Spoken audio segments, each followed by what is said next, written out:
시청자 여러분 안녕하세요. 9월 10일 수요일 파이널샷 시작합니다.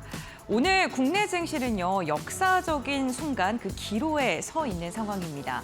이제 역사적인 고점 돌파를 정말 눈앞에 두고 있는 우리 시장인데요.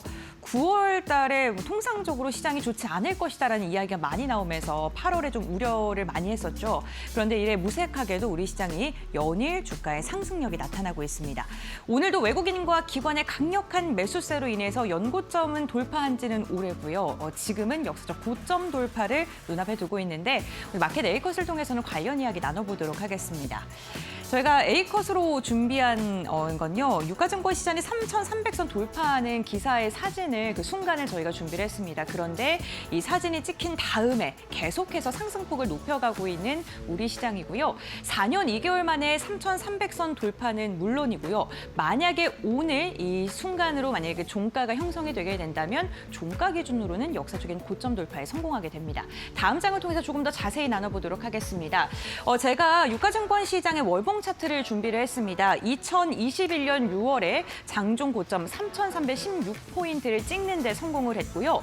종가 최고치는 7월 달에 달성을 했습니다. 3,305포인트를 달성을 했는데 오늘 이 시각 현재를 봤을 때 가장 높은 지수의 수치가 3,315.85포인트입니다. 그러니까 한 1포인트도 차이가 나지 않게 최고치에 근접해 있는 수준이라고 보시면 될 것 같고요. 보시는 것처럼 오늘 과연 조금 더 시원한 슈팅이 나올 수 있을지 기대를 해보도록 하겠습니다. 이렇게 시장이 잘 갈 수 있었던 건 외국인의 매수세 덕분이었습니다. 외국인 투자자가 4월까지는 정치적 불확실성으로 인해서 국내 증시에서 이탈이 나왔었다가 대선이 끝난 뒤에 매수로 돌아섰고요. 그리고 나서 7월 달에는 6조가 넘는 물량을 담아내기도 했었습니다. 그런데 8월 달 들어서요. 생각보다 대주주 양도세라던가 정책적인 부분이 그렇게 크게 개선될 것 같지는 않다. 투자 심리를 위축될 국면으로 접어들 수 있다는 이야기가 나오면서 외국인이 1조 이상을 지난달에 매도를 했습니다. 그런데 9월 달 들어서요. 외국인의 매수세가 정말 지속적으로 유입이 되고 있고요. 어제 종가 기준으로는 1조 5,400억 원가량의 매수가 지금 누적되어 있고 오늘 현재 기준으로도 1조 이상을 담아내고 있기 때문에 2조 5,400억 원가량의 순매수가 이번 달 들어서만 유입이 되고 있는 겁니다. 특히나 반도체, SK하이닉스와 삼성전자를 강하게 담아내면서 오늘 반도체 관련 기업들 흐름 굉장히 좋고요. 금융 관련돼서도 대주주 양도세에 대한 기대감 속에서 오늘 강한 상승이 나오고 있습니다. 특히나 SK하이닉스는요. 지수에 지금 12포인트 정도 영향을 주고 있는 것으로 보이고 삼성전자도 8포인트 상승으로 지금 영향을 주고 있다는 점은 참고해 보시면 좋을 것 같습니다. 다음 장을 통해서 투자 포인트 조금 더 자세히 들어보겠습니다. 결국에는 센티멘탈 측면의 개선이 시장의 강한 상승을 유도하는 걸까요? 대주주 양도세 기준이 완화할 것이다라는 기대감이 나오면서 주가가 레벨업을 시도하고 있는 겁니다. 현재 종목당 50억 원 이상을 보유하고 있을 때는 대주주로 간주가 돼서 양도세가 부과가 되죠. 그런데 기재부에서 50억 원을 10억 원으로 개편하겠다, 강화하겠다라는 이야기가 나오면서 정부의 목표인 코스피 5천과 조금 역행하는 그러한 정책이지 않나라는 이야기도 나왔었고요. 중견 투자자가 대주주로 묶이기 때문에 세금 부담에 대한 그 부담감이 더욱더 상승할 수밖에 없고 이로 인해서 매도세가 나올 것이다라는 이야기가 나왔고요. 결국에는 센티멘탈적인 측면에서 흔들리다 보니까 시장이 이로 인해서 좀 충격을 받는 모습이 확인이 됐었습니다. 그런데 정부가 입장을 선회하는 모습이 어제 기사를 통해서 전해졌었죠. 자본시장에 미칠 영향을 고려해서 현행 50억 원을 유지하는 것을 검토한다라는 기사들이 쏟아져 나왔고요. 이로 인해 어제 증권 관련된 기업들의 움직임이 굉장히 좋았었습니다. 특히 이재명 대통령이 내일 취임 100일의 기자회견을 진행을 할 예정인데 이 자리에서 발표될 가능성이 높다라는 분석이 나오면서 오늘 선제적으로 매수하려는 움직임이 강하게 유입되고 있는 것 같습니다. 어제 뉴스가 나온 뒤에 증권지수가요. 7% 넘게 급등을 했고 오늘도 역시나 강한 상승 이어가고 있습니다. 금융주들 전반적으로 강세가 지금 퍼지고 있는 것뿐만 아니라 우리 시장에 레벨업할 수 있도록 반도체 관련된 기업들, 대장주들도 힘을 계속해서 받고 있고요. 지금 이렇게 대주주 양도세 기준의 완화에 대한 기대감이 대주주 양도세로 끝나는 게 아니라 연쇄적으로 정책 모멘텀에 힘이 실릴 것이다라는 긍정적인 분석이 더해지고 있는 상황입니다. 배당소득 분리과세에 대한 발의 그리고 상법 개정안에 대한 기대감이 결국에는 지금 제도가 더 뒷받침되면서 코스피 5천을 향해 힘을 더 낼 것이다라는 긍정적인 전망이 쏟아지고 있고요. 그게 외국인과 기관의 투심을 이끌고 있는 것으로 보입니다. 다음 장을 통해서 이어서 이야기 나눠보겠습니다. 지금 연준의 금리 인하가 상수화가 된 모습이 나타나고 있습니다. 그러니까 이제는 기정사실화되어 있다는 건데요. 시장에서도 이를 좀 반영하는 듯한 움직임이 확인이 되고 있습니다. 고용시장 둔화가 지속적으로 나타나고 있고 어제 발표된 비농업 고용지수 지금 보시게 된다면 굉장히 하향돼서 지금 수정이 되어 있고요. 월 평균 신규 고용지수 역시나 급격하게 줄어든 것으로 확인되고 있습니다. 이로 인해서 9월 FOMC에서 25bp 인하가 될 확률이 92%까지 증가를 했고요. B컷을 선택할 것이다라는 것도 지금 8%가량 지금 추산이 되고 있는 상황입니다. 연준의 인하가 침체에 대한 대응보다는 보험적인 성격이 강할 것이다. 선제적으로 인하하는 것이다라는 시장의 분석과 기대감이 나오면서 어제 기술주를 중심으로 미국 증시도 굉장히 힘이 좋았습니다. 그런데 시장에 좀 주목을 해봐야 될 게요. 고용 둔화가 진짜로 실물 경기 신호로 전이가 되는지를 주목해 보셔야 될 것 같은데 이를 확인할 수 있는 게 CPI 지수가 11일 날 현지 시각으로 발표가 되는데 이때 어떻게 나올지 좀 주목해 보시면 좋을 것 같고요. FOMC에서 어떠한 스탠스를 비출지 점도표가 어떻게 나올지까지 체크해 보시면서 시장을 대응해 보시면 좋을 것 같습니다. 가장 중요한 건 인하폭 그리고 침체냐 보험성 인하이냐 요거를 좀 확인을 해 보셔야 될 것 같고요. 해석에 따라서 시장의 반응 지금처럼 잘 갈 수도 있고 매도 물량이 나올 수도 있는 만큼 이 부분을 조금 더 지켜보셔야 될 것 같습니다. 다만 시장에서 우려가 나오는 게요. 공매도 잔고가요. 지금 연중 최고치를 기록했다는 것입니다. 공매도 잔액을 보게 된다면 11조를 돌파한 것으로 확인되고 있고 코스닥도 4조가 넘는 것으로 나오고 있는 상황입니다. 집중 종목을 보게 된다면요. 유가증권 시장에서 카카오가 지금 2위까지 올라서 있는 모습이 나타나고 있습니다. 이 비중은 시가총액 대비 공매도의 비중이 얼마만큼이냐를 보여주는 건데요. 2.3%에서 5.7%로 17위에서 2위까지 껑충 뛰어 올랐고요. LG생활건강 같은 경우에도 8위에서 3위로 그리고 에코프로가 지금 코스닥 1위를 계속해서 좀 유지하고 있는 상황입니다. 2위에서 지금 1위로 올라왔고요. 노란 색깔로 표시가 되어 있는 게 2차 전지 관련 기업들입니다. 보시는 것처럼 코스닥에서 2차 전지 관련 기업들의 공매도 비중이 지속적으로 늘어나고 있다는 점을 참고해 보시면 좋을 것 같은데요. 이 공매도가 늘어나는 거에서 단기 조정의 유발이다 혹은 저가 매수의 기회로 삼아야 된다는 의견은 나뉘고 있는데 결국에는 공매도 비중이 늘어나게 된다면 투자 심리가 위축이 될 수밖에 없기 때문에 이 부분을 주목을 해주셔야 될 것 같습니다. 다만 시장에서는요. 공매도 비중이 늘어나는 게 나쁜 것만은 아니다라는 이야기도 나오고 있는데요. 사실 공매도 투자가요. 생각보다 그렇게 녹록치는 않아 보입니다. 한 달간 공매도 상위 10개 종목을 봤더니 5개는 수익이었는데요. 5개는 공매도 세력의 손실을 본 것으로 확인이 되고 있습니다. 성공한 게 LG생활건강과 라닉스호텔, 오리온, 한진칼이었고요. 주가가 하락을 했기 때문에 수익을 받았다라고 보시면 될 것 같은데 VC라던가 SK이노베이션 그리고 삼성생명이 한 7%가량 손실을 본 것으로 확인이 되고 있는 상황입니다. 한 달간 코스피가 횡보성 장세가 이어지다 보니까 공매도를 하는 사람들도 시장을 예측하기가 굉장히 어려웠던 시장이었던 것 같고요. 특히나 지금 시장이 강하게 상승 탄력을 받고 있는 와중에 쇼커버링이 본격화되게 된다면 이게 오버슈팅으로 이어질 수 있다라는 이야기가 나오고 있는 만큼 오히려 공매도가 증가하고 있는 걸 불안해하는 것보다는 투자의 기회로 삼는 것도 좋겠다라는 분석이 나오고 있습니다. 정리해보자면 시장의 분위기는요. 어쨌든 간 정책적인 이벤트 그리고 금리 인하에 대한 기대감 여기에 더해져서 반도체 시장에 대한 무궁무진한 성장 가능성 등으로 엮이면서 시장이 상승으로 지금 계속해서 올라가고 있는 모습입니다. 9월 우리가 우려했던 것과는 다르게 시장의 분위기가 굉장히 좋은데요. 이런 부분 참고하시면서 시장 대응해보시면 좋을 것 같습니다. 그렇다면 이 시각 우리 시장 지수는 어떠한 움직임을 보여주고 있을까요? 김윤주 아나운서가 전해드립니다. 시황센터입니다. 우리 시장 2시 9분 구간을 지나고 있는데요. 오늘 양시장은 일제히 상승하는 중인데 특히 코스피가 상승폭을 점차 키워내고 있습니다. 지금 종가 기준으로 사상 최고치를 경신을 해냈고요. 연중 최고점은 경신을 해냈습니다. 코스피 같은 경우 지금 1.68%가량 오르면서 3,315선 지나가고 있고요.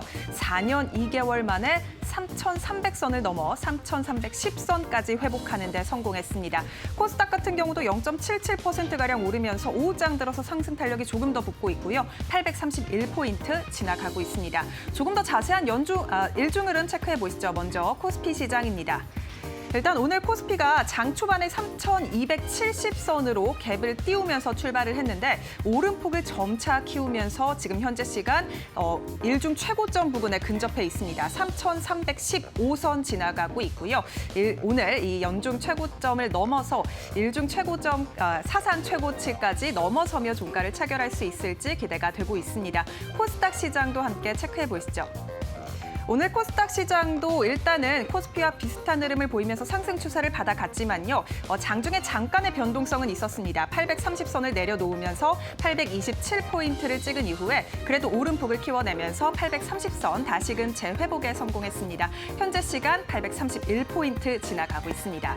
조금 더 자세한 수급 상황 함께 체크해 보시죠. 일단 오늘 코스피 시장에 외국인의 수급이 강하게 들어오고 있다라는 점이 굉장히 긍정적입니다. 어제 6천억가량 순매수했던 외국인이 오늘은 1조 원가량 순매수를 하고 있고요. 5장 들어서 매수폭을 점차 늘려가고 있습니다. 기관도 마찬가지로 7,900억가량, 약 8천억가량 담아내고 있고요. 오늘 외인과 기관의 쌍끌이 매수세가 지수를 들어 올리고 있습니다. 개인 같은 경우에는 1조 넘게 지금 순매도하고 있고 약 2조가량 팔아치고 있는 모습 체크되고 있습니다. 코스닥 시장도 수급 상황 열어보시죠.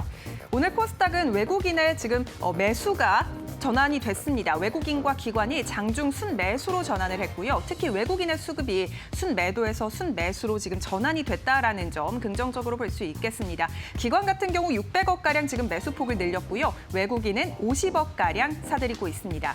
개인만이 오늘 양시장을 팔고 있다라고 볼 수 있겠고요. 오늘 대주주 양도세 완화 기대감에 양시장에 일제히 외인과 기관의 쌍끌이 매수세 들어오고 있다라는 점 체크되고 있습니다. 시가총액 상위 종목들의 흐름도 함께 살펴보시죠. 먼저 코스피 시장 1위부터 5위권입니다. 일단 오늘 반도체주들 굉장히 좋습니다. 특히 SK 하이닉스가 2달여 만에 30만 원 선을 회복을 해줬고요. 30만 3,250원 선 지나가고 있습니다. 7거래일 연속으로 상승세를 이어가고 있고 7거래일 연속으로 외인의 순매수가 들어오고 있습니다. 현재 시간 5.3%가량 오르고 있고요. 삼성전자도 1.54%가량 오르면서 72,700원 선 거래되고 있습니다. 일단 오늘 SK 하이닉스의 상승폭이 지수를 이끌고 있다라고 봐도 과언이 아닐 것 같습니다. 강한 상승세 보여주고 있고요. LG 에너지 솔루션과 삼성 바이오로직스는 오늘 소폭이지만 하락하는 모습 체크가 되고 있습니다. 한화 에어로스페이스 오늘 2% 넘게 강세입니다. 시총 5위 자리를 공고히 하고 있고요. 96만 5천 원 선 지나가고 있습니다. 6위부터 10위권도 빠르게 짚어보시죠. 오늘 6위부터 10위권 안에서 이 현대차와 기아가 상승하는 모습 보여주고 있고 KB금융이 시총 8위로 올라섰습니다. 대주주 양도세 기준 내일 대통령실에서 이재명 대통령이 기자회견을 통해 이를 50억으로 유지될지 일단 기대감이 쏠리고 있는 상황인데 기자회견에서 확실시될 예정입니다. 이에 따라 오늘 금융주들 전반적으로 좋은 모습 보여주고 있는데 KB금융이 시총 8위로 올라섰고요. 7% 넘게 튀어오르고 있습니다. 11만 7,600원 선 지나가고 있습니다. 그리고 오늘 HD 현대중공업은 여전히 지지부진한 움직임 보이고 있다라는 점, 대형 조선주들은 하나오션, HD 현대중공업 전반적으로 지지부진한 움직임 보여주고 있습니다. 코스닥 시장도 함께 열어보시죠. 시총 상위 종목 1위부터 5위권입니다. 일단 오늘 파마리서치의 낙폭이 깊습니다. 시총 3위에서 시총 5위로 다시 내려온 모습 보여주고 있고요. 5.95%가량 하락하면서 최근의 상승세 모두 반납하는 차익 실현 매물이 출회되고 있습니다. 63만 3천 원 선 지나갑니다. 일단 1위부터 5위권 안에서는 알테오젠만 상승이고요. 1.84%가량 오르고 있습니다. 48만 5,500원 선 지나갑니다. 6위부터 10위권도 함께 짚어보시죠. 오늘 6위부터 10위권 안에서 레인보우 로보틱스가 2.69%가량 오르고 있는데요. 레인보우 로보틱스 그리고 또 로봇 관련주들 노랑봉투법의 수혜를 받아서 전반적으로 오르는 모습 오늘 포착되고 있습니다. 레인보우 로보틱스 지금 28만 6천 원 선 지나가고 있고요. 이외에 삼천당제약도 5.69%가량 튀어오르면서 21만 3,500원 선 지나가고 있습니다. 이렇게 시총 상위주들까지 함께 살펴봤습니다. 그렇다면 오늘 특징적인 종목은 어떤 게 있을까요? 첫 번째 특징주 열어보시죠. 오늘 첫 번째 특징주는 HJ중공업입니다. 최근 들어서 앞서 살펴봤듯이 HD 현대중공업이라든지 대형 조선주 단에서는 지지부진한 움직임이 포착되고 있고 조선주 안에서도 이 순환매가 도는 모습을 보여줬었는데요. 특히 HJ중공업이 어제 장에서 큰 폭으로 하락하는 모습을 보여주기도 했죠. 다만 오늘 다시금 반등에 성공하면서 20% 넘게 튀어오르고 있습니다. 어제자로 컨테이너서 4척을 수주했다라는 공시를 냈기 때문인데 오세아니아 지역 선주와 컨테이너선 4척에 관한 계약을 했다라고 공시했습니다. 계약 금액만 약 6,400억가량이고요. 매출의 33%를 차지합니다. 이 소식과 함께 현재 시간 24% 넘게 튀어오르고 있고요. 33,800원 선 지나가고 있습니다. 두 번째 특징주도 바로 열어보시죠. 두 번째 특징주는 대한광통신입니다. 대한광통신이 저손실 광섬유 케이블을 상용화한다라는 소식과 함께 오늘 시장의 주목을 받아가고 있습니다. 정부의 소버린 AI 정책에 따라서 최근 들어 이 데이터 센터 인프라 구축에 대해서 전선주들이 좋은 흐름을 보이고 있는데요. 대한광통신 같은 경우에는 이 저손실 광섬유 케이블 데이터 센터에 필수적으로 들어가는 부품이고요. 이 부품을 상용화하겠다라는 계획을 밝힘에 따라 오늘 시장의 주목 크게 받아가고 있습니다. 지금 28% 넘게 튀어오르고 있고요. 1,630원 선 지나갑니다. 지금까지 오후장 시장 상황 살펴봤습니다. 네, 마켓 네이커 심층 분석 시간으로 이어가 보겠습니다. 오늘 사상 최고치 돌파를 눈앞에 두고 있는 우리 시장에 대한 이야기를 전해드렸는데요. 이와 관련해서 우리가 어떻게 전략을 잡아야 되는지 이야기 나눠보도록 하겠습니다. 해온솔루션의 이정호 대표 함께합니다. 안녕하세요. 안녕하세요. 네, 반갑습니다. 코스피가 3,300선 돌파를 했고요. 그리고 지금 역사적 고점이 0.1포인트 네. 눈앞에 두고 있는 상황입니다. 양도세 대주주 기준이 현행대로 유지될 것이다라는 그 가능성에 갑자기 폭발적으로 시장이 움직이고 있는 건데 증시 레벨업의 트리거가 될 수 있을지 어떻게 보세요? 가능성은 있다라고 생각이 네. 들고 있어요. 지금 뭐 어떻게 보면 계속적으로 뭐 50억이냐 이제 10억이냐 이러다가 이제 50억으로 이제 유지하는 걸로 가닥이 되면서 증시의 상승 견인을 더욱더 부추기고 있지 않나라고 생각이 들고 있습니다.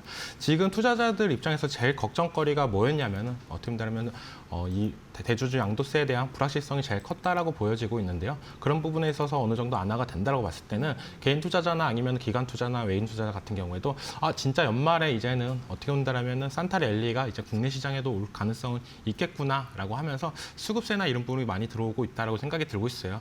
원래는 이 대주주 양도세가 과거에 있었을 때는 뭐 10억이나 그 부분일 때는 하반기로 가면 갈수록 어떻게 된다면 수급적인 측면이나 이런 부분이 약해졌던 부분이 있었는데요. 그런 부분이 이제 어느 정도 해결이 되는 부분이 나오면서 증시의 상승 견인 역할을 돈독히 해주고 있지 않나라고 생각이 들고 있고 또 이제는 최고점 돌파까지도 얼마 안 남았잖아요. 그렇다고 본다면 이 신고가 갱신을 할 경우에 그때부터는 이제는 우리가 다들 알다시피 계속적으로 더 올라갈 가능성이 더 높게 점쳐지는 부분이 매물대가 없다는 거예요. 기존에는 어떻게 보면 계속적인 박스권 장세다 하는 거는 어느 정도 매물대가 있으면서 일정 가격대가 올라갔을 때마다 저항이나 이런 부분을 받았던 부분이 있었지만 그런 부분이 사라지면서 어느 정도 뭐 지수는 더 가볍게 올라갈 가능성은 있기 때문에 그런 부분에서 기대를 하면서 수급적인 측면이 더 들어오고 있지 않나라고 생각이 들고 있습니다. 네, 알겠습니다. 어제부터 또 갑자기 강력한 상승이 나오는 게 이 대주주 양도세에 대한 기대감으로 인해서 증권 관련 기업들이 굉장히 또 힘이 좋습니다. 그런데 지금도 매수가 가능할지 아니면은 좀 단기 모멘텀으로 그칠지 궁금합니다. 추가적인 상승 탄력은 가능성은 네. 있다라고 생각이 들고 있어요. 우리가 대표적으로 증시가 오르고 금리 인하나 이런 얘기가 나오고 선법 개정 얘기가 나왔을 때마다 올라가는 섹터들을 본다라고 보면 증권주, 뭐 은행주, 보험주 이런 순으로 다 올라줬다라고 생각이 들고 있습니다.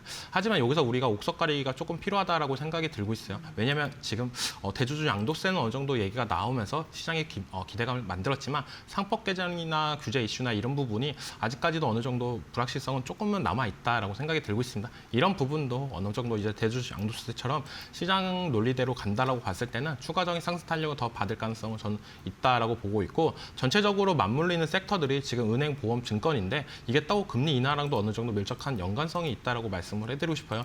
그렇기 때문에 제가 지금 어떻게 본다면 지금 어제장부터 계속적으로 올라가고 있는 섹터들을 보면 증권주가 가장 탑픽이 될 가능성이 높다라고 생각이 들고 있고 가장 먼저 올라줬던 종목은 부국증권이라는 종목이었습니다. 그리고 키움증권 같은 경우도 오늘장에서 신고가 갱신을 하는 모습까지도 나온 만큼 증권주들이 탄력성은 더 좋아 보인다라고 말씀을 해드리고 싶고 그 다음에는 보험. 은행주는 약간의 지금 정부에서도 계속적으로 대출이자 규제나 이런 얘기가 나오는 만큼 은행주는 조금 더 나중에 최우선순위는 아니다라고 말씀을 해드리고 싶습니다.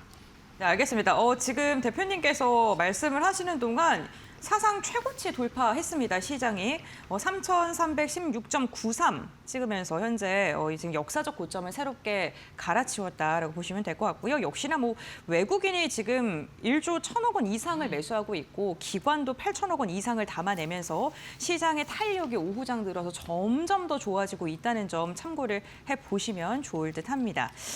결국에는 이렇게 시장이 잘 가는 건요. 반도체가 가니까 가네요. 삼성과 SK하이닉스가 오늘 탄력 받으면서 지금 시장 역시나 이렇게 굉장히 좋은 움직임이 나타나고 있는 건데요. SK하이닉스에 대한 목표 주가 상향 리포트 지금 계속 나오고 있는 상황입니다. 결국에는 반도체 AI 섹터가 시장을 이끌까요? 어떻게 보세요? 네, 충분히 이끌 가능성은 있다라고 네. 생각이 들고 있어요. 이제 오라클이 실적 발표하고 나서 시간 내에서도 급등하는 모습세가 나왔는데 그 부분에 대해서 어느 정도 조금 약간 짚고 넘어간다고 보면 우리가 기존까지만 해도 어떻게 보면 AI 거품론 얘기가 계속적으로 나왔던 부분은 있었습니다. 하지만 오라클의 실적이 예상치보다 하회하는 모습세가 나왔는데 주가가 오른다. 그렇다고 본다면 실적은 못 따라갔는데 주가가 오른다는 거는 미래 성장성이나 이런 부분에 더 초점을 줬다라고 생각하는 부분이 있기 때문에 AI 반도체 관련 수요나 이런 부분 더욱더 늘어날 가능성은 있다라고 생각이 들고 있고 대형주 수급이 만만치 않다라고 생각이 들고 있어요. 뭐 SK하이닉스는 지금 계속적으로 외국인과 기관들의 수급이 좋다라고 말씀을 해드리고 싶고 삼성전자 같은 경우도 요 근래 외국인들의 매수세가 계속적으로 들어오고 있는 만큼 지수 상승의 견인은 충분히 가능할 것 같다라고 말씀을 해드리겠습니다. 알겠습니다. 그러면 저희가 어떠한 종목을 보면 좋을까요? 뭐 대형주 그리고 중소형주 이렇게 하나씩 꼽아주시면 좋을 것 같아요. 대형주는 네. 다들 알다시피 투톱은 둘 다 보셔도 괜찮다라고 네. 말씀을 해드리고 싶어요. 뭐 SK하이닉스 같은 경우는 이제는 거의 신고가 부근까지도 올라갔는데 여기서도 더 올라갈 가능성은 저는 있다라고 생각이 들고 있습니다. 어떻게 보면은 SK하이닉스가 이제는 어떻게 보면 D램 점유율의 왕자를 차지했잖아요. 그러면서 이제 삼성전자와 이제 격차나 이런 부분이 더욱더 나오는 모습도 나오고 있다라고 생각이 들고 있고 그런 부분에 있어서 삼성전자보다는 어떻게 보면 매력적인 포인트는 더욱더 올라갔다라고 생각이 드는데 삼성전자도 무시 못하는 게 이 아이폰 출시하는데 생각보다 사람들의 기대가 저조하는 부분이 있습니다. 그렇다고 본다면 갤럭시 쪽으로 수요나 이런 부분이 더 올라갈 가능성은 있기 때문에 삼성전자도 무시 못할 파워는 갖고 있다. 하지만 SK하이닉스를 지금 시장에서는 보자라고 말씀을 해드리고 싶고 그다음에 뭐 중소형 소부장 기업들 중에서는 SNS텍을 조금 더 유심히 봤으면 좋겠다라고 생각이 들고 있어요. 극자외선기인 마스크 플랭크 국산화 대표 기업이다라고 보시면 되고 실적 개선이 계속적으로 나와주고 있는 게 어떻게 보면 다른 소부장보다는 조금 더 차별점이 있지 않나라고 생각이 드는 부분. 2분기 실적 발표 때 영업이익이 133억 원, 전년 동기 대비 56.1%가 올라가졌던 모습세. 그리고 요즘에 계속적으로 제일 좋은 게 뭐냐? 주주 친화 정책을 하는 기업들의 약간의 개인적인 수급세나 이런 부분이 더욱더 들어오고 있잖아요. 그런 부분에 있어서 8만 주 규모의 자기 주식을 처분했던 부분이 있기 때문에 시장에서 조금 더 주주 친화 정책으로 나아갈 가능성이 높게 평가하기 때문에 소부장에서는 SNS텍을 보자라고 말씀을 해드리겠습니다. 네, 알겠습니다. 하이닉스 그리고 SNS텍 이야기를 해주셨고요. 이제는 고점에 이제 수치가 3,317까지 올라서게 됐네요. 이렇게 저희가 긍정적인 이야기를 하고 있는데 2차 전지가요. 네. 네, 공매도 비중이 정말 많이 늘어났더라고요. 어떻게 보세요? 2차 전지 관련해가지고는 진짜 한 달 전에는 분위기가 되게 좋았어요. 그러니까요. 한 달 전에 분위기가 좋았는데 한미 정상회담 이후로 수급세나 이런 부분이 더욱더 약해졌다라고 생각이 들고 있고 그런 부분을 봤을 때 전체적으로 우리가 시장을 주도하는 섹터들을 뭐 얘기를 할 때 요즘에는 2차 전지가 약간 한 발짝 뒤에 있다라고 말씀을 해드리고 싶습니다. 그 말은 뭐냐면 시장에서 워낙 좋은 종목들이 되게 많다라고 생각이 들고 있어요. 뭐 대표적으로 조선, 방산, 원전, 뭐 반도체, 제약바이오 이쪽으로 수급세나 이런 부분이 계속적으로 들어오고 있기 때문에 2차 전지가 약간은 소외됐다라고 생각이 들고 있고 2차 전지를 그렇다라고 해서 지금 막 저가 매수의 기회로 막 담아가야 되냐라고 본다면 저는 약간 이렇게 생각을 하고 있습니다. 제약바이오랑 반도체가 약간 주춤할 때 우리가 2차 전지가 올라가줬다라고 생각이 들고 있기 때문에 저는 이 두 가지 섹터들이 조금 더 약한 모습세가 나와줄 때 그때 약간의 반등세가 나와주지 않을까라고 생각이 들고 있고 왜냐하면 시장을 전체적으로 볼 때 수급은 한정돼 있습니다. 하지만 이 세 가지 섹터 제약바이오, 반도체, 2차 전지 이거는 계속적인 돌아가면서 순환매가 일어나고 있는데 2차 전지가 지금은 약간 소외된 점 이런 부분이 어떻게 된다면 3분기 실적 발표 때까지도 잘 나와준다면 2분기 실적 발표하고 나서 2차전지가 오른 것처럼 다시 한번 올라갈 가능성은 있기 때문에 3분기 실적 발표 전에 중장기 포지션으로 들어가시는 게 조금 더 괜찮지 않을까라고 말씀을 해드리겠습니다. 네, 알겠습니다. 어쨌든 이 모든 섹터가 오르는 것보다는 그 가운데서도 순환매가 돌고 있는데 2차 전지가 당분간 좀 소외될 가능성이 있다라고 이야기를 해주셨습니다. 금리 인하에 대한 기대감이 계속해서 나오고 있고요. 그로 인해 미증시도 지금 기술주를 중심으로 강한 상승이 나오고 있죠. 그렇게 된다면 경기 민감주에도 기회가 오게 될지 우선 조선은 잘 갔고 네, 화학이나 건설, 자동차 관련된 쪽은 어떻게 보실까요? 금리 인하가 미국에서 9월 달에 하면은 우리나라도 이제 곧 있으면 할 가능성은 네. 있다라고 생각이 들고 있어요. 이번에 우리나라도 기준금리를 동결했던 부분이 있지만 다수의 금통위원들이 3개월 내에 인하할 가능성이 높다라고 했던 부분이 있기 때문에 어떻게 한다면 우리나라도 이제는 본격적인 금리 인하 시그널이 어느 정도 나와줬다라고 생각이 들고 있고 대표적으로는 저는 자동차를 조금 더 좋게 보고 있다라고 말씀을 해드리고 싶습니다. 자동차 관련해가지고는 뭐 관세 얘기나 나올 때마다 어떻게 보면 주가 하락이나 이런 부분이 계속적으로 나왔던 부분은 있었지만 8월달 수출 데이터를 봤을 때 어떻게 보면 긍정적인 모습세나 이런 부분이 잘 나와줬기 때문에 금리 인하가 나올 경우에 신차 구매에 대한 부담이나 이런 부분이 감소가 되기 때문에 보다 판매량이 늘어날 가능성은 높다라고 생각이 들고 있고 건설 같은 경우도 정부 주택 공급 관련해가지고 확대를 얘기했던 부분이 있습니다. 그거에 맞물려서 건설주들도 약간의 동반적인 수혜가 될 가능성이 있고 건설 플러스 원전까지도 요즘은 시장에서 약간 주도를 했던 모습세가 있기 때문에 건설주도 괜찮지 않을까라고 말씀을 해드리는데 화학은 아직까지 실적 개선이나 이런 부분을 조금 보고 들어가시는 게 좋다라고 생각이 들고 있어요. 이거는 너무 요즘에 어떻게 보면 진짜 소외된 종목 중에 하나가 화학 섹터다라고 생각이 드는데 이런 부분에 있어서 약간의 지금 들어가신다면 생각보다 오랜 시간 동안 들고 갈 수 있는 부분이 있기 때문에 확실하게 실적이 어느 정도 개선이 되는 모습세가 나오고 나서 들어가도 괜찮지 않을까라고 말씀을 해드리겠습니다. 네, 알겠습니다. 경기 민감주에 대해서 좀 다양한 뷰를 좀 제시를 해주셨습니다.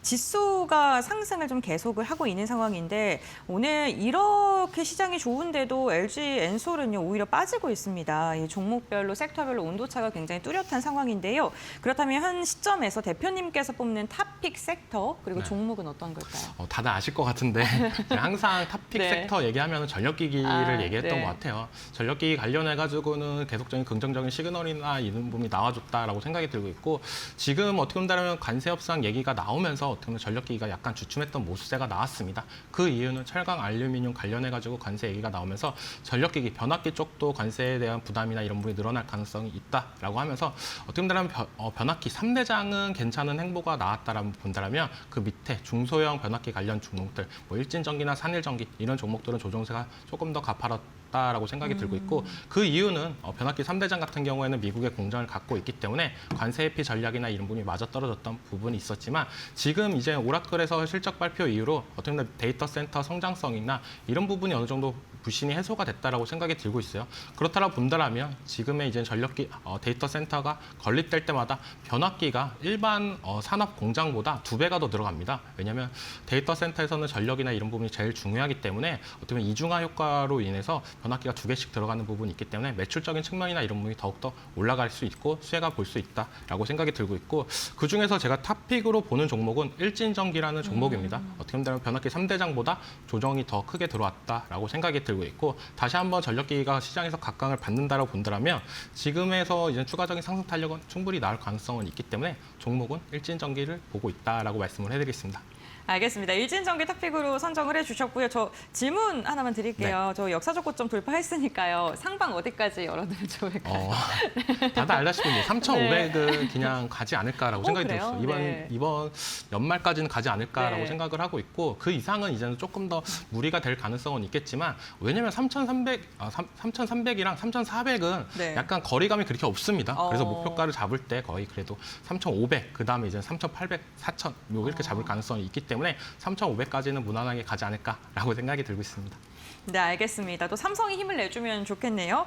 오늘 시장이 역사적 고점을 경신했습니다. 이와 관련해서 우리가 어떠한 섹터를 봐야 되는지 그리고 주의해야 될 부분은 무엇인지에 대해서 대표님과 이야기 나눠봤고요.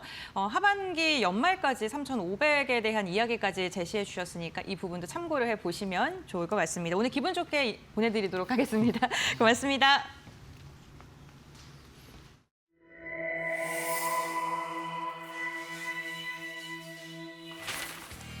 경제의 흐름을 켜는 스위치 온 앤 오프.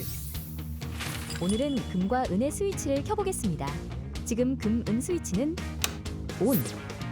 2025년 9월 전 세계 금융 뉴스는 금과 은의 기록적 상승으로 가득합니다. 금값은 온스당 약 3,600달러, 은값은 온스당 40달러를 넘어 14년 만에 최고 수준을 회복했는데요. 표면적인 숫자만 보면 단순한 가격 변동처럼 보이지만 실제로는 여러 경제적 요인과 정책 변화가 함께 작용하고 있습니다. 그렇다면 최근 금과 은 가격이 동시에 상승한 이유는 무엇일까요? 그 이유를 세 가지 핵심 키워드로 살펴보겠습니다. 첫 번째, 안전자산으로서의 역할. 금은 고대부터 가치의 저장 수단으로 불렸습니다. 전쟁, 금융위기, 정치적 불확실성이 커질 때 투자자들은 금으로 몰렸죠. 2025년에도 마찬가지입니다. 미중 갈등, 러시아 우크라이나 전쟁, 중동 긴장 등 지정학적 리스크로 금값은 온스당 3,600달러, 원화 약 4,970만 원을 돌파했습니다. 또한 각국 중앙은행의 금 매입 확대 역시 수요를 끌어올리는 요인입니다. 결국 금값 강세는 투자자 심리뿐 아니라 국가 차원의 선택에서도 비롯된 현상입니다. 두 번째, 은의 이중적 성격. 은은 안전자산이면서 산업 원자재이기도 합니다. 최근 은값 상승은 태양광, 전기차, 반도체, 스마트폰 등 첨단 제조업 수요 덕분에 강하게 뒷받침되고 있습니다. IEA에 따르면 향후 10년간 태양광 수요는 2배 이상 늘어날 전망이라고 합니다. 이 때문에 은값은 온스당 40달러를 넘어 14년 만에 최고 수준을 회복했습니다. 즉, 금이 위기 상황에서 빛나는 방패라면 은은 산업 전환기에 주목받는 날개라고 할 수 있습니다. 세 번째, 정책과 통화 환경의 영향. 금과 은 가격은 통화 정책과 달러 가치 변화에 민감합니다. 2025년 들어 연준 금리 동결과 인하 기대감으로 달러가 약세로 돌아서면서 가격 상승을 자극했습니다. 또한 신흥국 중앙은행의 금 매입 확대와 인플레이션 상승까지 더해지면서 금과 은은 실물 자산으로서 매력을 높였습니다. 금과 은의 가격 상승은 단순한 시장 변동이 아니라 안전자산 선호, 산업 수요 증가, 통화 정책과 달러 가치 변화 등 복합적 요인이 맞물린 결과입니다. 숫자 뒤의 숨은 구조를 이해하면 오늘의 금과 은은 단순한 시장 지표가 아니라 글로벌 경제 흐름을 보여주는 신호가 됩니다. 이 흐름을 한눈에 읽는 것이 시장을 이해하는 첫걸음입니다.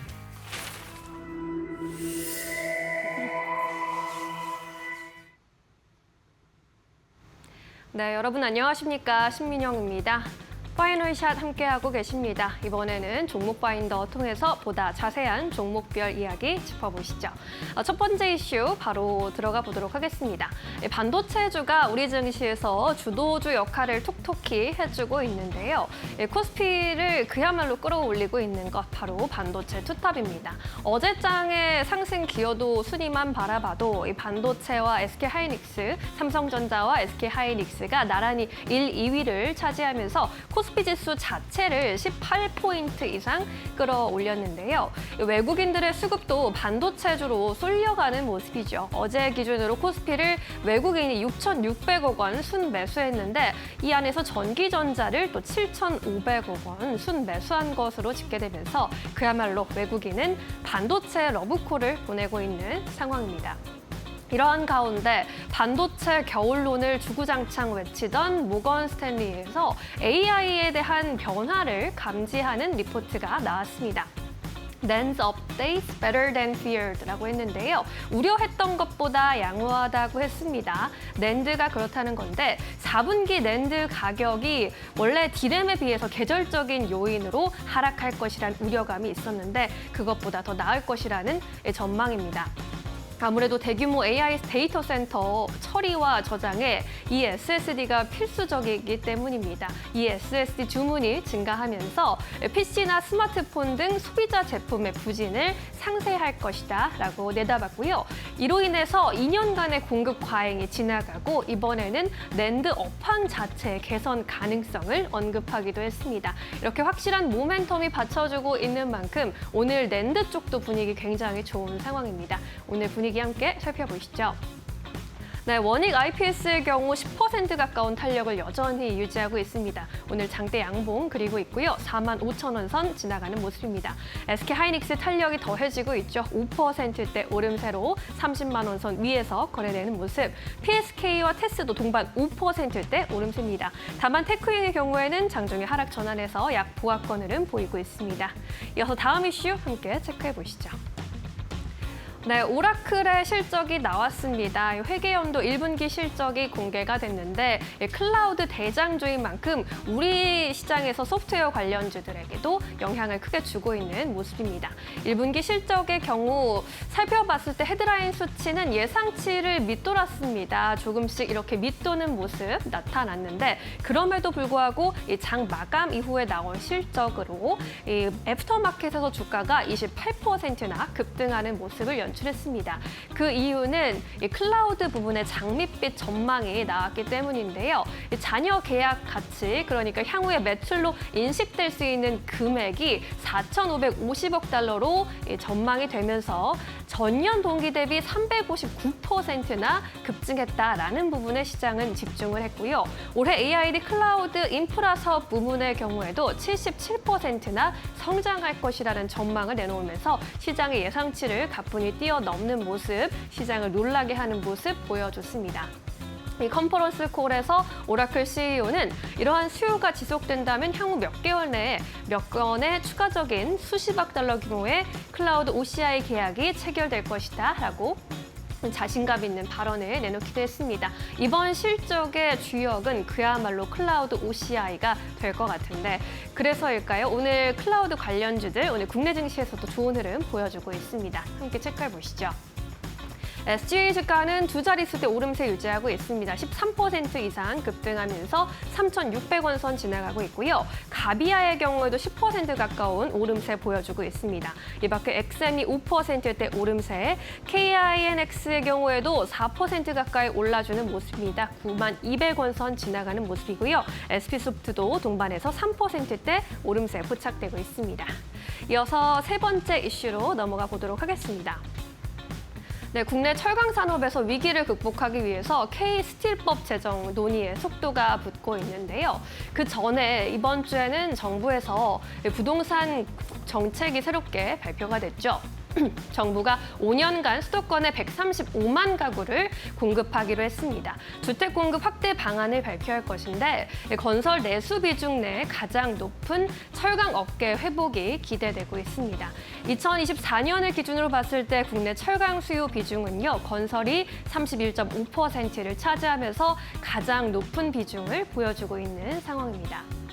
이러한 가운데 K스틸법의 통과 기대감도 오늘 받아가고 있습니다. K스틸법이 통과되게 된다면 대통령을 위원장으로 하는 철강특별위원회가 설치될 것으로 보이고요. 녹색 철강 기술 지정 및 지원, 그리고 주요 산업 직접지 특구 지정까지 산업 전반에서 지원과 규제 특례가 이루어질 것이라는 기대감 나타나고 있습니다. 결국에는 철강 업황 전반적으로 내수가 회복될 것이라는 기대감, 여기에 정책 모멘텀도 더해졌고요. LNG 알래스카 프로젝트와 같은 글로벌 프로젝트에 대한 기대감도 여전히 받아가면서 세 가지 호재 속에 상승세를 나타내고 있는 모습입니다. 철강주 분위기도 함께 살펴보시죠. 네, 오늘 하이스틸이 6%대 오름세, 대동스틸도 4%대 오름세 가져가고 있고요. 오늘 스틸 들어간 철강 관련주들 전반적으로 분위기가 좋습니다. 현대제철도 3%대 오름세, KG스틸도 2% 이상 오른 5,500원 선 지나가고 있고요. 대한제강의 경우에도 1% 이상 오르면서 16,400원 선 지나가고 있습니다. 여러 가지 모멘텀이 혼재되어 있는 만큼 철강주 앞으로의 분위기도 체크해 보시면 좋겠습니다. 이어서 마지막 이슈로 넘어가 보겠습니다. 이제 내년 1월부터는 페트병 재생 원료 사용이 의무화됩니다. 환경부에서 자원재활용법 시행령 개정안을 입법 예고했는데요.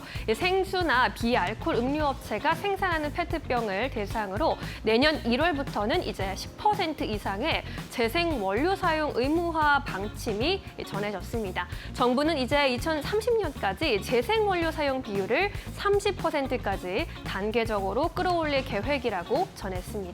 현재 전 세계적으로 폐플라스틱 시장은 계속해서 성장하고 있는 상황인데요. 플라스틱 재활용 시장 규모 지난 2019년에 580억 달러 정도의 규모였는데 다가오는 2030년에는 1,200달러까지 이렇게 시장이 크게 성장하면서 200% 넘게 증가할 것이라는 전망을 받아가고 있는 상황입니다.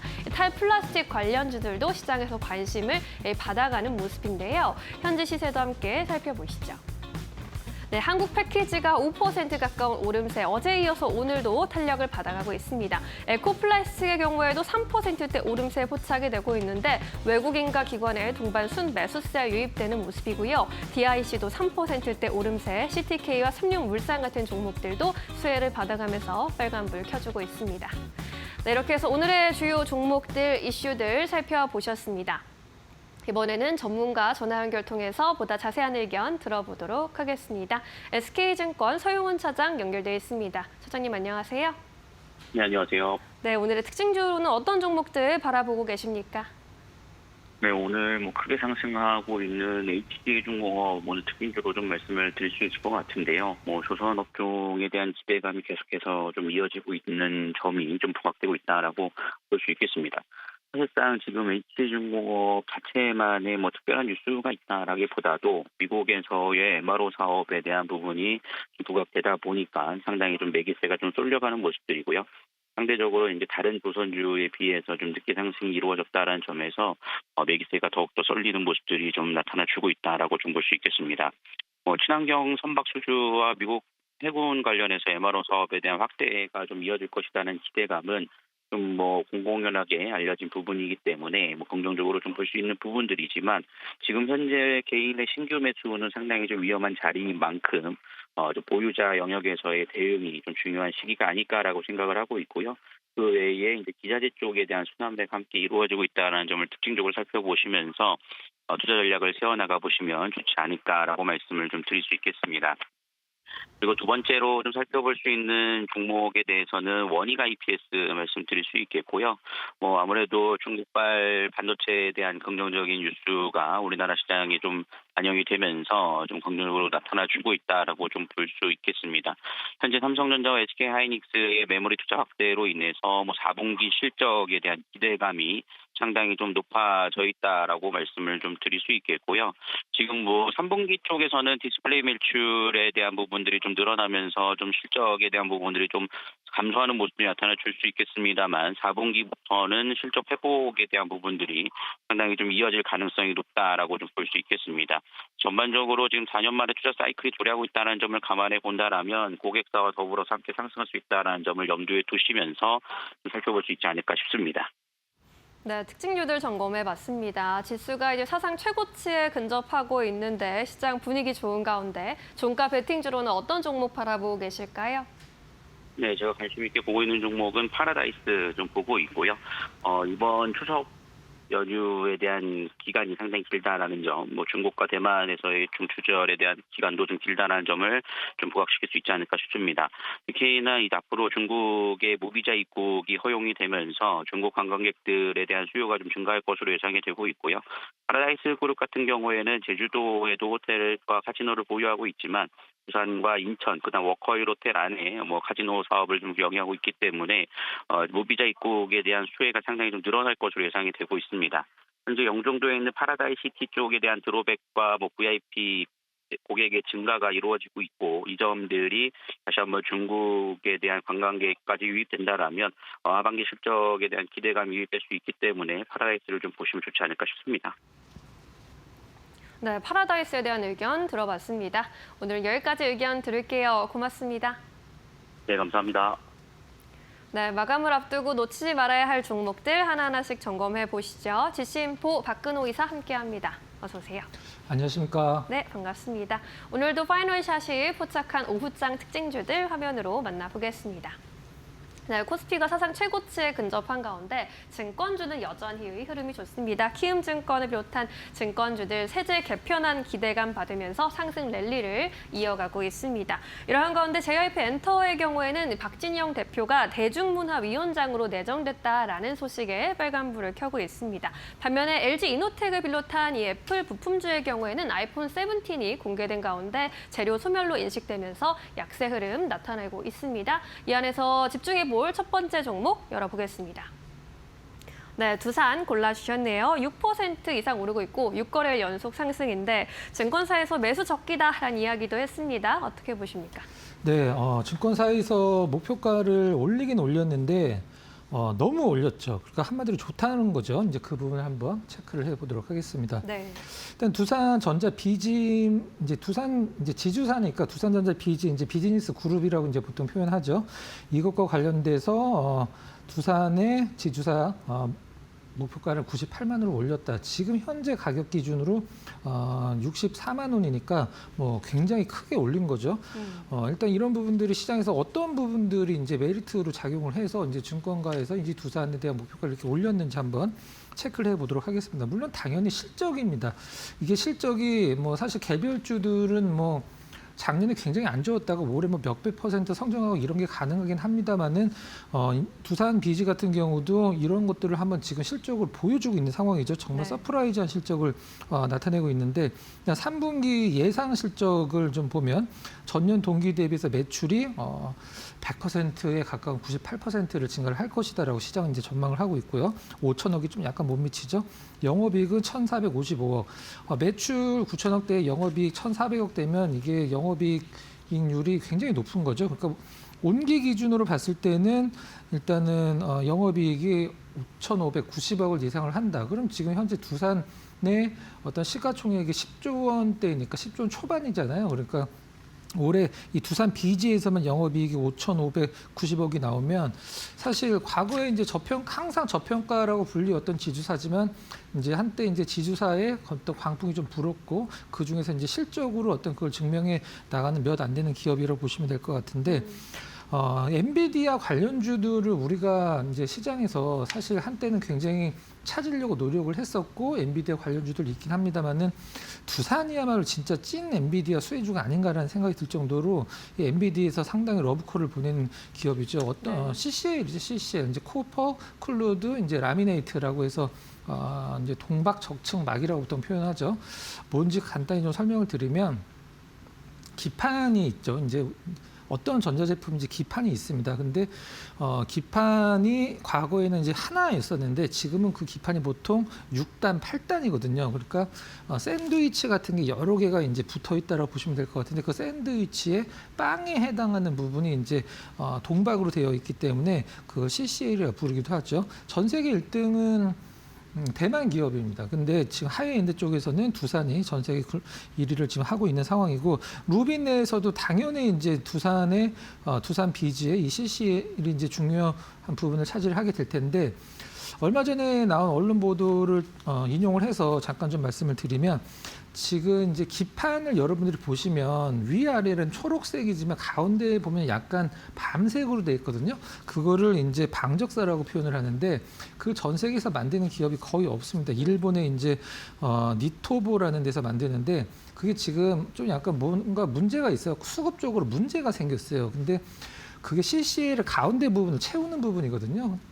그러면 그게 수급적으로 문제가 되면 두산 비즈에 뭐 나쁜 거 아니냐라고 생각을 하실 수도 있는데 두산이 그거를 다른 기업들 대비해서 굉장히 많이 확보를 해놨다고 합니다. 그래서 그 부분이 이제 쇼티지가 났을 때 두산은 당분간은 어떤 수급과 관련돼서 큰 어떤 리스크는 없다라고 해서 두산이 오히려 수혜를 입을 것이다. 이런 식으로 좀 언론 보도가 나왔다는 점 참고를 하시면 될 것 같아요. 네. 일단 엔비디아 렉서버 출하량이 이제 계속적으로 늘어나고 있으니까 렉서버 같은 경우는 이제 우리가 보통 뭐 뉴스나 이런 데서 봤을 때 서버가 이렇게 책장 같은 데 쫙 이렇게 있잖아요. 이제 그걸 이제 렉서버라고 얘기를 하는데 그 부분이 이제 계속 늘어나고 있는 부분이 두산의 CCL에도 상당히 도움이 되고 있다. 아무튼 너무 좋습니다. 사실 뭐 지금 비싸지도 않고 시장의 평가처럼 증권가의 평가처럼 굉장히 지금도 저평가고 실적이 지금 어닝 서프라이즈가 계속 나오고 있기 때문에 주가가 올라가는 게 전혀 부담스럽지 않고 이해가 가는 부분입니다. 차트 한번 잠깐 보고 말씀드려보도록 할게요. 네. 어제까지 외국인 기관 동시 순매수였었는데 오늘 같은 경우에 좀 외국인들 단기적으로 좀 매도 좀 나와주고 있고 익절이겠죠. 기관은 최근에 두산의 어떤 상승세를 만든 게 이제 기관인데 오늘도 역시 수급이 이제 잘 들어오고 있어서 상승 쪽에 무게를 가장 둘 수 있는 부분이고 선을 두 개 좀 그어놨는데 네. 이 박스권을 이제 돌파를 했죠. 이번 주 초반에 박스권을 돌파를 해서 그 위에서 나름대로 이제 제2의 시세를 만들고 있기 때문에 실적만 보면 사실 아직도 굉장히 싼 기업이죠. 엔비디아 찐 수혜주로서 실적을 계속 증명해 나가고 있고 증권가에서 목표 주가를 60%나 올릴 정도로 일단 뭐 상당히 좋은 주가 흐름도 기대를 할 수 있겠다. 이렇게 정리를 하도록 하겠습니다. 네, 목표가가 98만 원까지 상향된 상황인데요. 높아진 기대치 실적으로 충족해 줄 수 있을지 기대해 보도록 하겠습니다. 첫 번째 특징주 점검을 해봤고요. 이번에는 두 번째 특징주로 함께 넘어가 보겠습니다.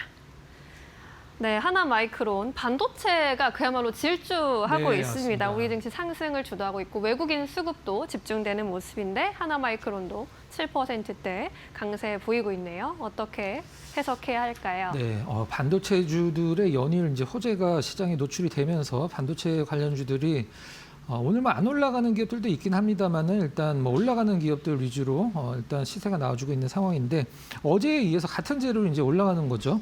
하나마이크론은 뭐 보통 우리가 오사트 얘기하잖아요. 오사트 이제 외주 반도체 조립 테스트 기업을 줄여서 오사트라고 얘기를 하는데 네. 국내 뭐 대표적인 뭐 오사트 기업 중에 하나입니다. 이제 좀 못 들어본 단어가 어제 나오면서 이 관련 기업들이 좀 올랐는데 잠깐 좀 살펴보면 이제 마벨이라는 건 이제 기업 이름이고 스트럭테라라는 이제 단어가 나왔었는데 이 스트럭테라 같은 경우는 CXL은 뭐 많이 들어보셨을 테니까 CXL에 대해서 굳이 설명을 안 드려도 될 것 같고 CX 기반 데이터 센터 반도체 기능을 이제 높이는 어떤 그런 건데 그것과 관련돼서 삼성전자 하이닉스의 메모리들이 어떤 테스트를 통과를 했다. 자, 그러면 이것과 관련돼서 삼성전자 하이닉스는 일단 양산을 마쳤다라고 이제 언론 보도가 됐고 관련된 기업들은 이제 뭐가 있을까요? 한번 좀 살펴보면 과거에 이제 우리가 보통 CXL 관련주로 많이 꼽혔던 종목군들 이제 대표적으로 뭐 TLB 같은 기업들이 있겠죠. 기판 기업들 그리고 하나마이크론처럼 어떤 그 오사트 기업 이제 테스트나 이제 조립과 관련된 부분들이 앞으로 더 까다로워지기 때문에 어떤 뭐 실적이 좋아질 것이다라는 부분들 어떻게 보면 뭐 당연한 부분이긴 한데 네. 하나마이크론만 좀 살펴보면 고객사가 뭐 사실 삼성 쪽이 좀 약간 뭐 무게감이 실리긴 합니다만 삼성, 하이닉스, 이제 퀄컴 모두 다 고객사를 두고 있는 상황이고 삼성전자가 지금 현재 가장 좀 과거 달랐던 부분이 무엇이냐면 모바일 AP 그러니까 삼성전자 기준으로 엑시노스라고 부르는 부분이 이제 퀄컴의 스냅드래곤을 제치고 지금 자사 AP가 갤럭시에 많이 탑재가 되고 있죠. 이것과 관련돼서 저는 사실 수혜가 제일 크다라고 생각을 하고 있는데 그 부분과 관련돼서 모바일 AP 삼성전자 모바일 AP 가장 마지막에 테스트를 하는 유일한 기업이기 때문에 뭐 테스나와 더불어서 하나마이크론이 당연히 그 부분과 관련돼서 수혜를 받을 수밖에 없다 이렇게 보시면 될 것 같아요. 자, 그러면 차트랑 잠깐 보도록 하겠습니다. 네. 오늘 기관이 굉장히 강력한 순매수 보여주고 있고 외국인들도 어제에 이어서 순매수 쪽으로 돌아서고 있는 상황인데 차트를 봤을 때 사실 하나마이크론 보면 그 박스권은 정말 긴 오랜 시간 동안 지금 이 부분이 올해 초거든요. 올해 2월 달인데 지금 이제 9월 달 중순을 바라보고 있는 상황인데 거의 오랜 시간 동안 이제 박스권을 형성을 하다가 최근에 이제 반도체 쪽의 재료들이 많이 호재가 많이 노출이 되면서 급상승을 보여주고 있는 상황이죠. 제가 봤을 때는 사실 좀 약간 저는 이게 러프하게 올라가는 스타일을 좋아하거든요. 그게 진짜 올라가는 건데 이렇게 좋은 호재가 나왔을 때만 반응을 한다는 것은 좀 그렇긴 합니다만은 올해 실적 기반으로 봤을 때는 작년보다는 조금 더 좋은 실적을 시장이 예상을 하고 있거든요. 근데 이런 단기적인 급등이 나왔을 때 가장 좀 리스크는 뭐냐면 이런 것들을 이용을 해서 이제 어떤 차익 실현 욕망이 계속 생길 수밖에 없기 때문에 좀 조정을 갖고 계신 분들은 그냥 편안하게 좀 즐기면서 보유를 하셔도 되긴 하겠습니다. 합니다만 신규로 접근하기에는 제가 봤을 때는 오늘이나 내일 이 재료로는 단기적인 좀 고점이 나오지 않을까라는 좀 생각도 하고 있어요. 물론 뭐 더 올라가면 좋겠지만 네. 좀 조정 줬을 때 가격적인 어떤 메리트가 생겼을 때 신규자분들은 접근을 하시는 게 낫지 않을까라고 생각을 좀 해보도록 하겠습니다. 네, 기관이 강력하게 순매수해주고 있는 가운데 단기적으로 봤을 때 주가는 고점일 수 있겠다라는 의견도 주셨으니까요. 잘 판단에 참고해 보시면 좋겠습니다. 오늘의 특징주들 만나봤고요. 이번에는 포착해 주신 종목 만나볼게요. 어떤 종목일까요? 네, 오늘 보험 관련주 그 인카금융 서비스를 좀 준비를 했습니다. 인카금융서비스. 네. 네. 자, 인카금융서비스, 내 인생의 카운셀러라는 뜻이죠. 인카금융서비스. 보험 관련주인데 보험 회사는 아니고 보험을 판매하는 기업이죠. 우리가 보통 GA라고 보통 많이 표현을 하는데 제네럴 에이전시죠. 어떤 일을 하는 기업인지 가장 좀 쉽게 설명을 드려보도록 하겠습니다. 네. 한 우리나라의 한 보험사들 한 30개 정도의 보험사들을 이 인카금융서비스가 대신 판매를 하는 거죠. 그러면은 보험 설계자분들이 보험을 판매를 하면 수수료를 보험회사가 인카 서비스로 지급을 하고 인카 서비스는 보험회사에서 받았던 수수료에서 본인들 거 남기고 나머지를 보험 설계자분들한테 지급을 하는 거죠. 그게 바로 GA죠. 일단 영업이익이 사실 이 기업이 성장을 하는 거 보면 뭐 보험이다라고 그래서 좀 약간은 뭐 최신의 어떤 뭐 테크적인 느낌이 안 들어서 이제 그렇지 이 기업의 뭐 2년, 3년 동안에 매출이나 영업이익이 성장하는 걸 보면 사실 주가가 안 오르면 이상한 거고 올해 상반기에 주가가 그에 맞춰서 굉장히 좀 많이 올랐죠. 사실 우리가 어떤 무언가 제품을 만드는 기업들을 보면 뭐 공장 가동률이나 뭐 공장의 뭐 생산 캐파 이런 것들을 많이 따지잖아요. 근데 이 GA, 이제 제네럴 에이전시 같은 경우는 보험 설계자분들 수가 가장 중요합니다. 보험 설계자분들 수가 많아질수록 매출이나 영업이 늘어날 수밖에 없기 때문에 네.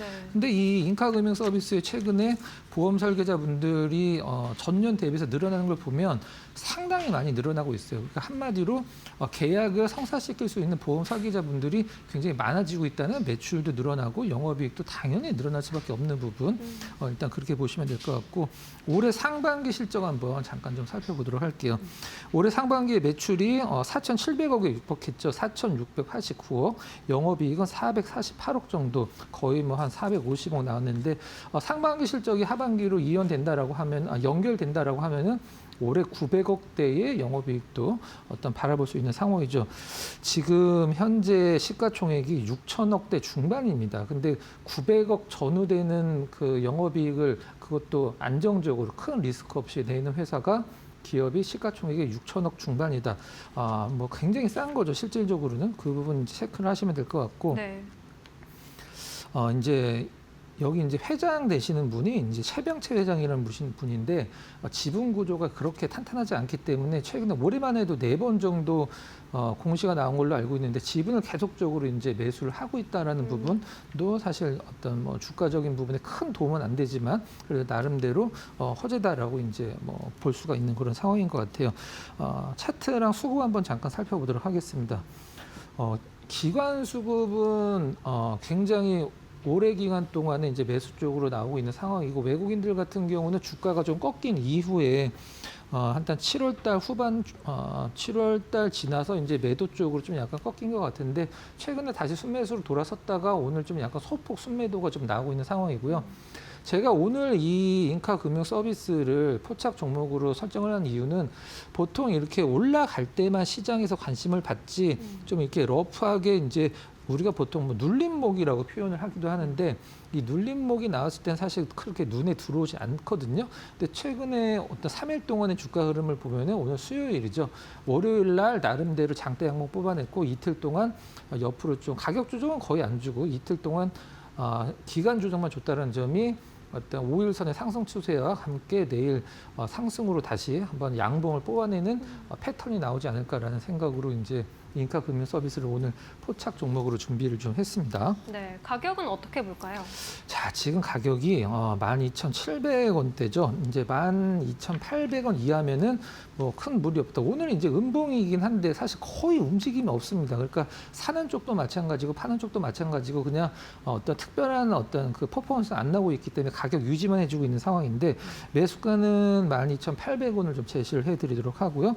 목표가는 딱 정고점입니다. 6월 말에 나왔던 정고점 14,700원. 손절 가격은 바로 직전 저점이라고 할 수 있는 11,800원으로 좀 약간 디테일하게 한번 좀 설정을 해보도록 하겠습니다.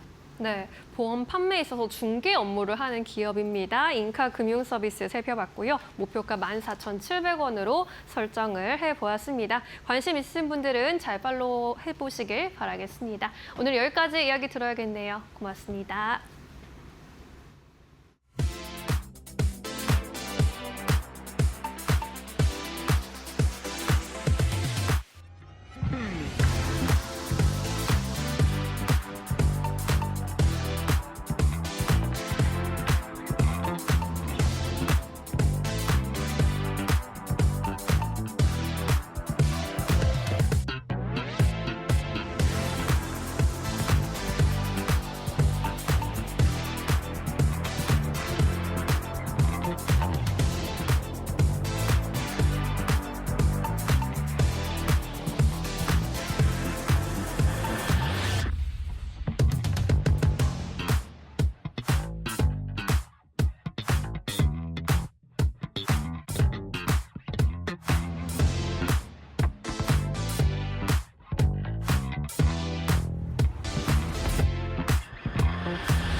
이재명 대통령이 일부 귀족 노조의 일자리 세습 시도를 강도 높게 비판했다. 9일 국무회의에서 노조원 자녀 특채는 불공정의 대명사라며 사회 갈등을 유발하는 과도한 주장은 자제돼야 한다고 말했다. 앞서 KG모빌리티 노조는 부모 퇴사 시 자녀를 채용하는 방식의 기술직 트레이드를 요구했지만 관철되지는 않았다. 이 대통령은 힘 있는 노조원 자녀를 특채하면 다른 사람이 억울한 일을 당한다며 공정한 경쟁을 강조했다. 또 이 대통령은 미국 조지아주 현대차 LG 배터리 공장 이민 단속 사태에 대해 국민 안전의 최종 책임자로서 큰 책임감을 느낀다고 밝혔다. 이어 한미 동반 발전에 부당한 침해가 재발하지 않기를 바란다며 구금된 국민들이 조만간 귀국할 예정이라고 설명하고 관계 부처의 안전 귀환까지 세심한 관리를 지시했다.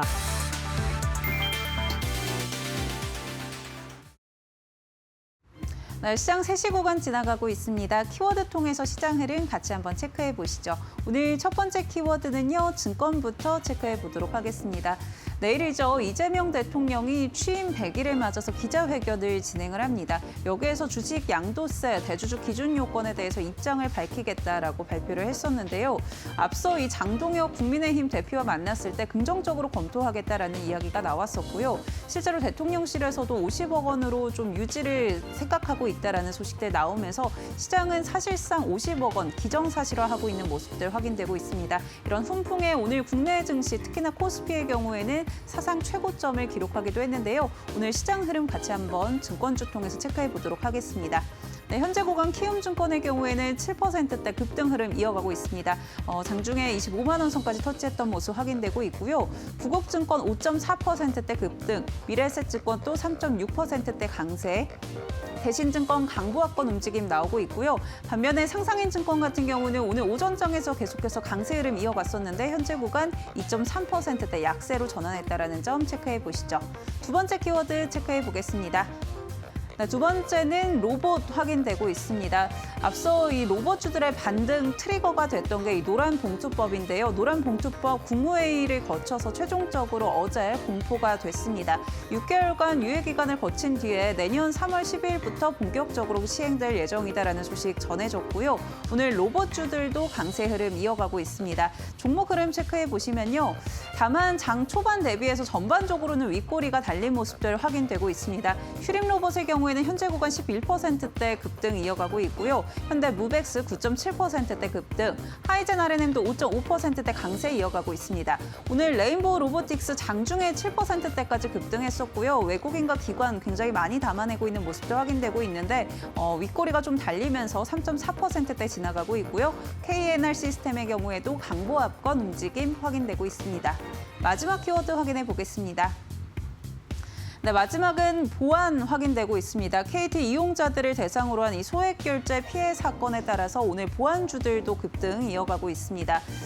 이 SKT 상반기에 있었던 유심 해킹 사례보다 조금 다르다라는 이야기가 나오고 있는데요. 해킹 방식이 우선 다르고요. 또 앞서서는 이 개인정보에 좀 집중이 됐었다면 직접적인 금전 피해도 발생했다라는 점에서 시장 더 보안주들에 대한 중요성들 부각되고 있는 상황입니다. 보안주 흐름 같이 한번 체크해 보겠습니다.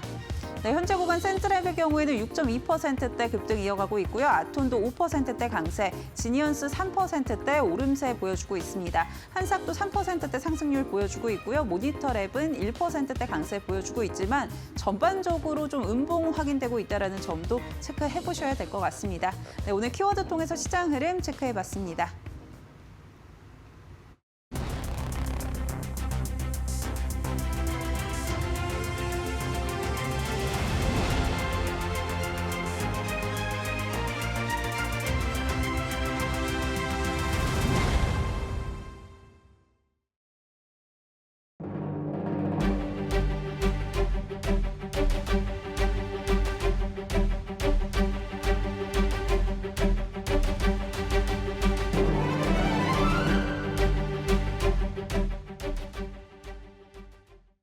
김진수 기자의 바이오 스토리 시간으로 이어가 보겠습니다. 오늘 이 시간을 통해서 바이오 업계들의 이야기를 들어보고요. 투자 힌트 얻어가 보도록 하겠습니다. 이데일리 바이오 플랫폼 센터의 김진수 기자 함께합니다. 안녕하세요. 안녕하세요. 네, 반갑습니다. 알테오젠의 주가가 최근에 오름세를 기록을 하고 있는데 이번 달 미국 머크사가 개발 중인 키트로다 SC 품목의 허가 그리고 특허 관련된 소송에서 긍정적인 이슈가 들려오면서 이로 인해서 좀 주가에 탄력이 받고 있는 듯합니다. 특허 관련 소식 한번 살펴볼까요? 네, 이제 말씀해 주신 대로 알테오젠이 직접적인 당사자는 아니긴 한데 이제 협력 관계인 글로벌 제약사 MSD 머크와 이제 미국의 바이오 기업 할로자임이 진행 중인 이제 특허 분쟁에서 좀 머크가 기선을 제압한 것으로 보여지는데요. 이 MSD 같은 경우는 할로자임의 특허가 미국의 연방법전 제35편 112조를 위반했다는 점을 근거로 할로자임의 특허에 대해서 무효를 주장하고 있는데요. 이 전략이 먹혀들고 있다 이런 식으로 보시면 될 것 같습니다. 알겠습니다. 아무래도 시가총액 1위 기업이다 보니까 개인 투자분들의 관심도도 굉장히 높을 것 같은데요.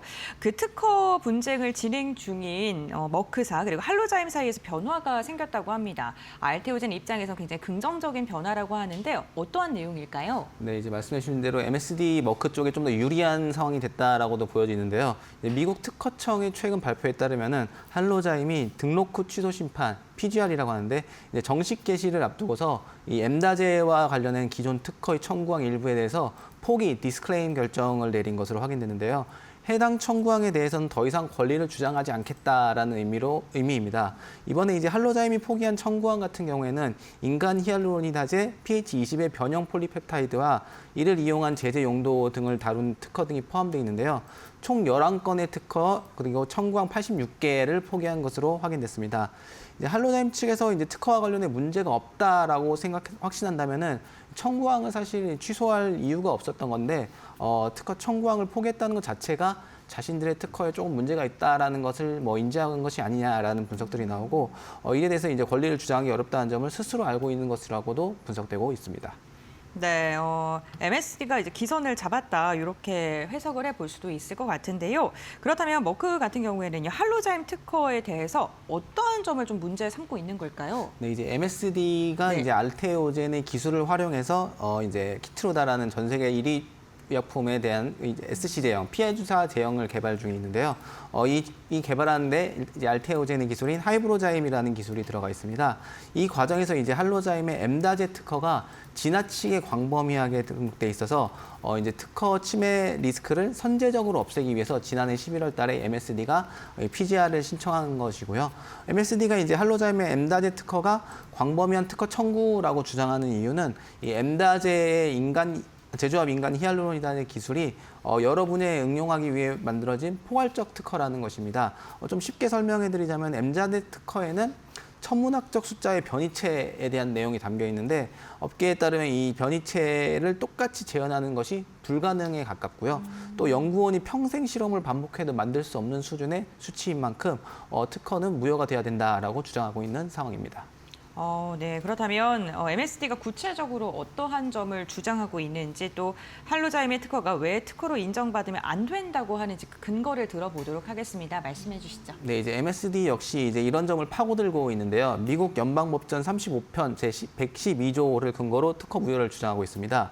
112조 같은 경우에는 특허 출원 시 명세서 작성에 대한 기본적인 요구사항을 적시하고 있는데요.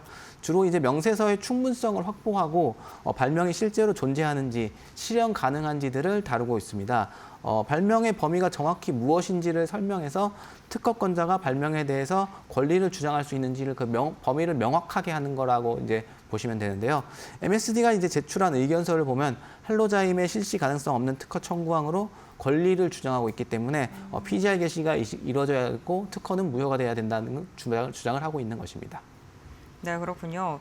할로자임이 포기를 한 특허의 청구항이 사실상 매우 좀 중요하다 이런 이야기도 나오고 있다고요? 네, 이제 업계에서는 이제 업계 분석에 따르면 할로자임이 이번에 포기한 청구항 86개가 이제 핵심적인 내용을 담고 있다라고 보고 있는데요.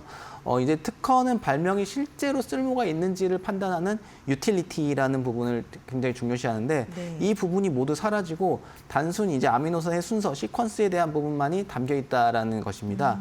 특허 여부를 판단할 때 이 유틸리티, 유용성 이런 부분이 얼마나 실현 가능하냐 이런 부분들이 굉장히 중요하기 때문에 앞으로도 이제 MSD가 112조를 근거로 해서 계속해서 특허 무효를 주장할 것으로 보여지고요. 좀 더 유리한 입장이 있지 않나 이런 식으로 분석됩니다. 또 이번에 할로자임이 일부 86개 청구항을 포기하기는 했지만 특허 자체가 없어지는 건 아니고 여전히 유지되고 있기 때문에 남은 청구항들이 있기 때문에 PGR 자체는 계속해서 진행된다고 이런 식으로 보시면 될 것 같습니다. 네, 할로자임이 특허 일부를 포기하긴 했지만 말씀해 주신 것처럼 PGR이 계속 진행이 될 예정이라고 합니다. 이번에는 PGR 개시에 대해서 별도의 답변서를 제출하지 않는 것으로 확인됐다고 하는데요. 이건 무슨 내용일까요? 이제 PGR이 진행되는 과정에서 PTAB라는 곳에서 이제 PGR을 개시한다라고 결정을 내렸는데요. 할로자임 측에서 이제 이 개시와 관련해가지고 우리는 이거 개시되면 안 된다고 판단한다라는 어떤 답변서를 제출할 수가 있습니다.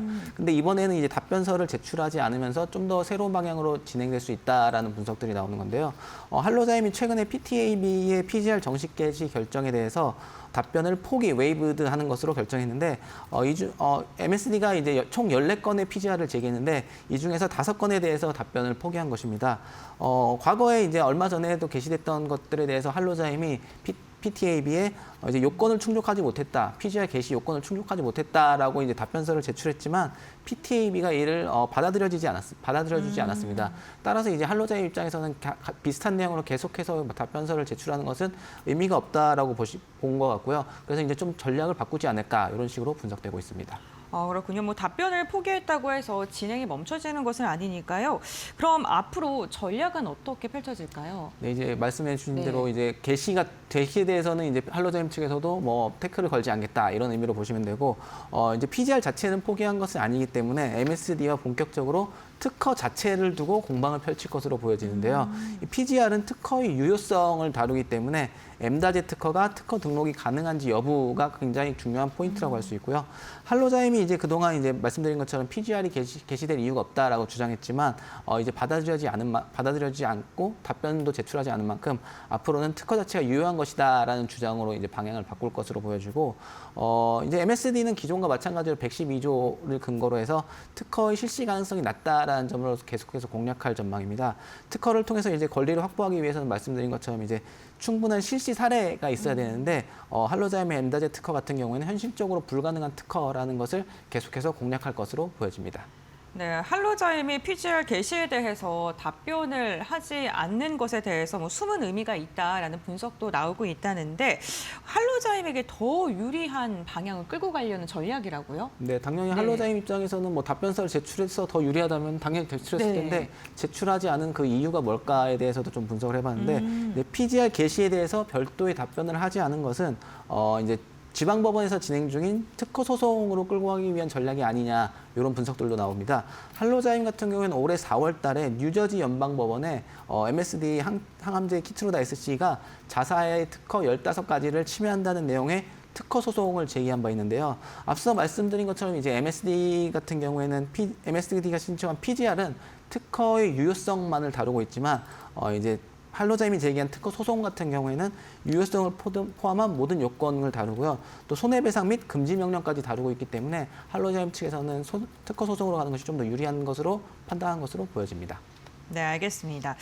PGR과 특허 소송의 차이점을 이렇게 보니까요. 할로자임의 전략을 유추해 볼 수 있을 것 같습니다. 그럼 저희가 어떠한 부분을 좀 중요하게 봐야 될까요? 네, 앞서 바로 이제 설명드린 것처럼 중요한 관전 포인트는 특허 소송에서는 이 가처분 신청 및 금지 명령 신청이 가능하다는 점입니다.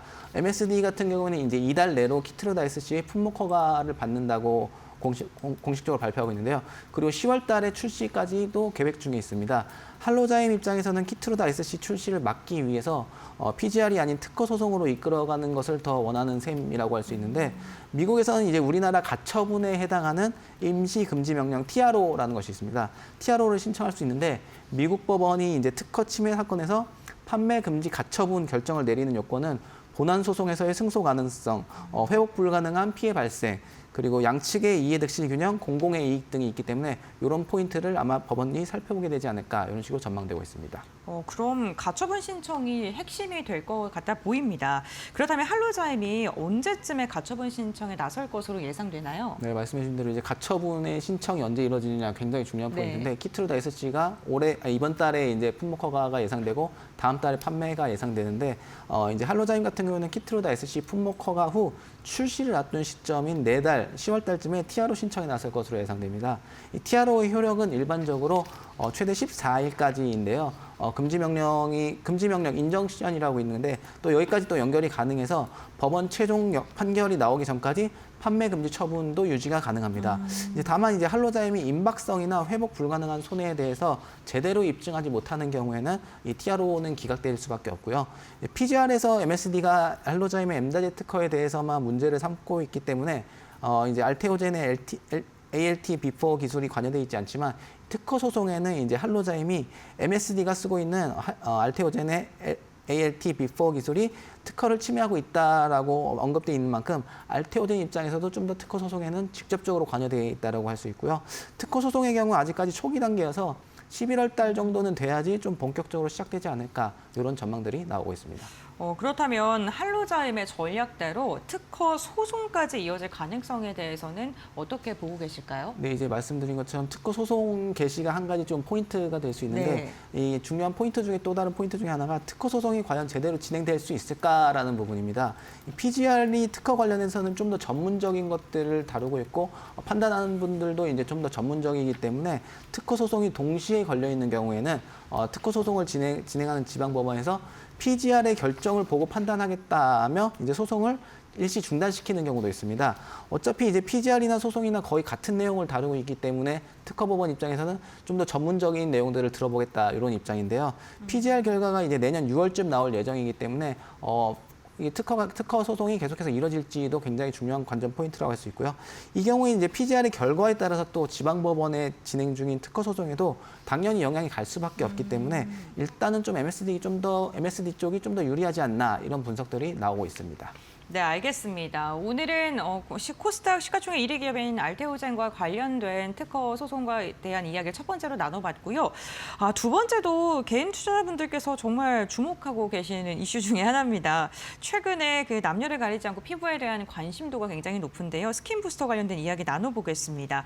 국내에서 좀 어떤 기업을 주목해 봐야 될까요? 네, 이제 피부 미용에 대한 관심이 네. 굉장히 높아지면서 제 주변에도 이제 굉장히 많이 물어보더라고요. 기자님도 저는 받으셨어요? 저는 안 하고 있는데 저 주변에서 막 네. 어떤 걸 맞아야 되냐, 무슨 네. 차이가 있냐 막 많이 물어보시는데 뭐 결론적으로는 모두 다 뭐 각자의 뭐 차이가 있고 뭐 좋은 네. 점들도 있기 때문에 선택해서 잘 맞으면 되는데 최근에 말씀드린 것처럼 이렇게 피부 미용에 대한 관심이 굉장히 늘어나면서 스킨 부스터 제품에 대한 관심도 늘어나고 있는데요.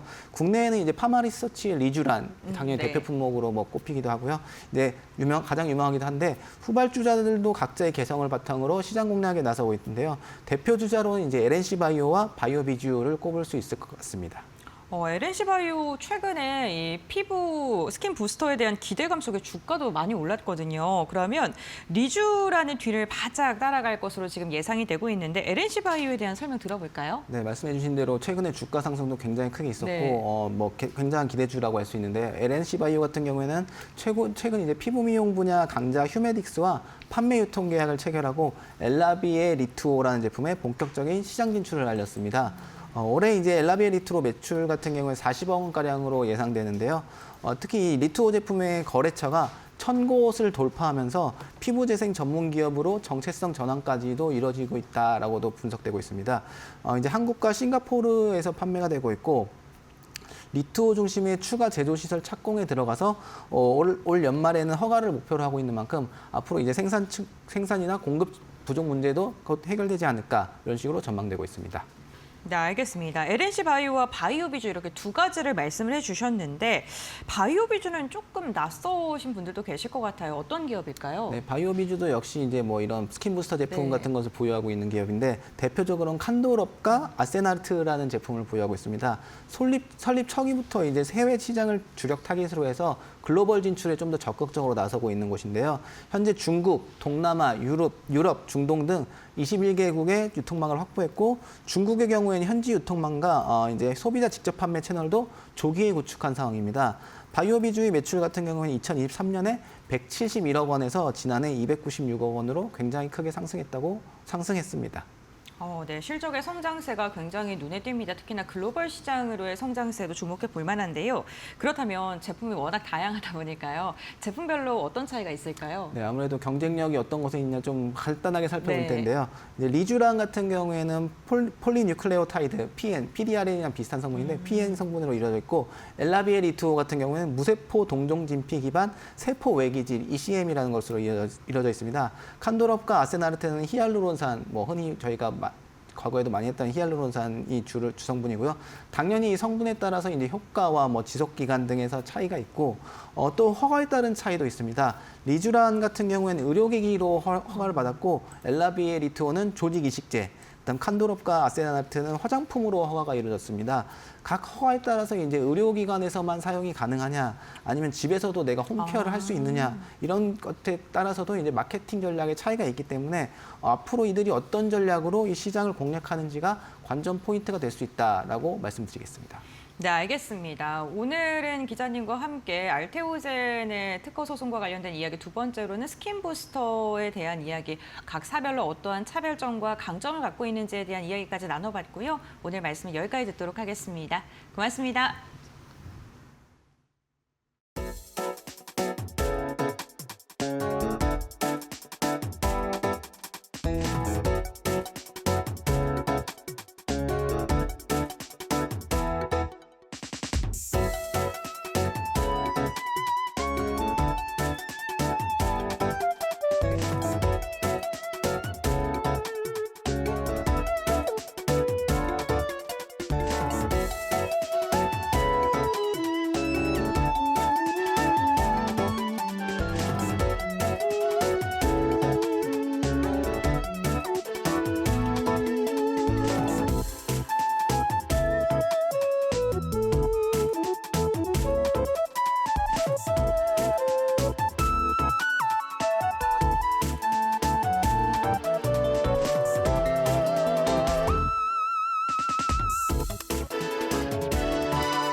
국제 금값이 또다시 사상 최고치를 경신했습니다.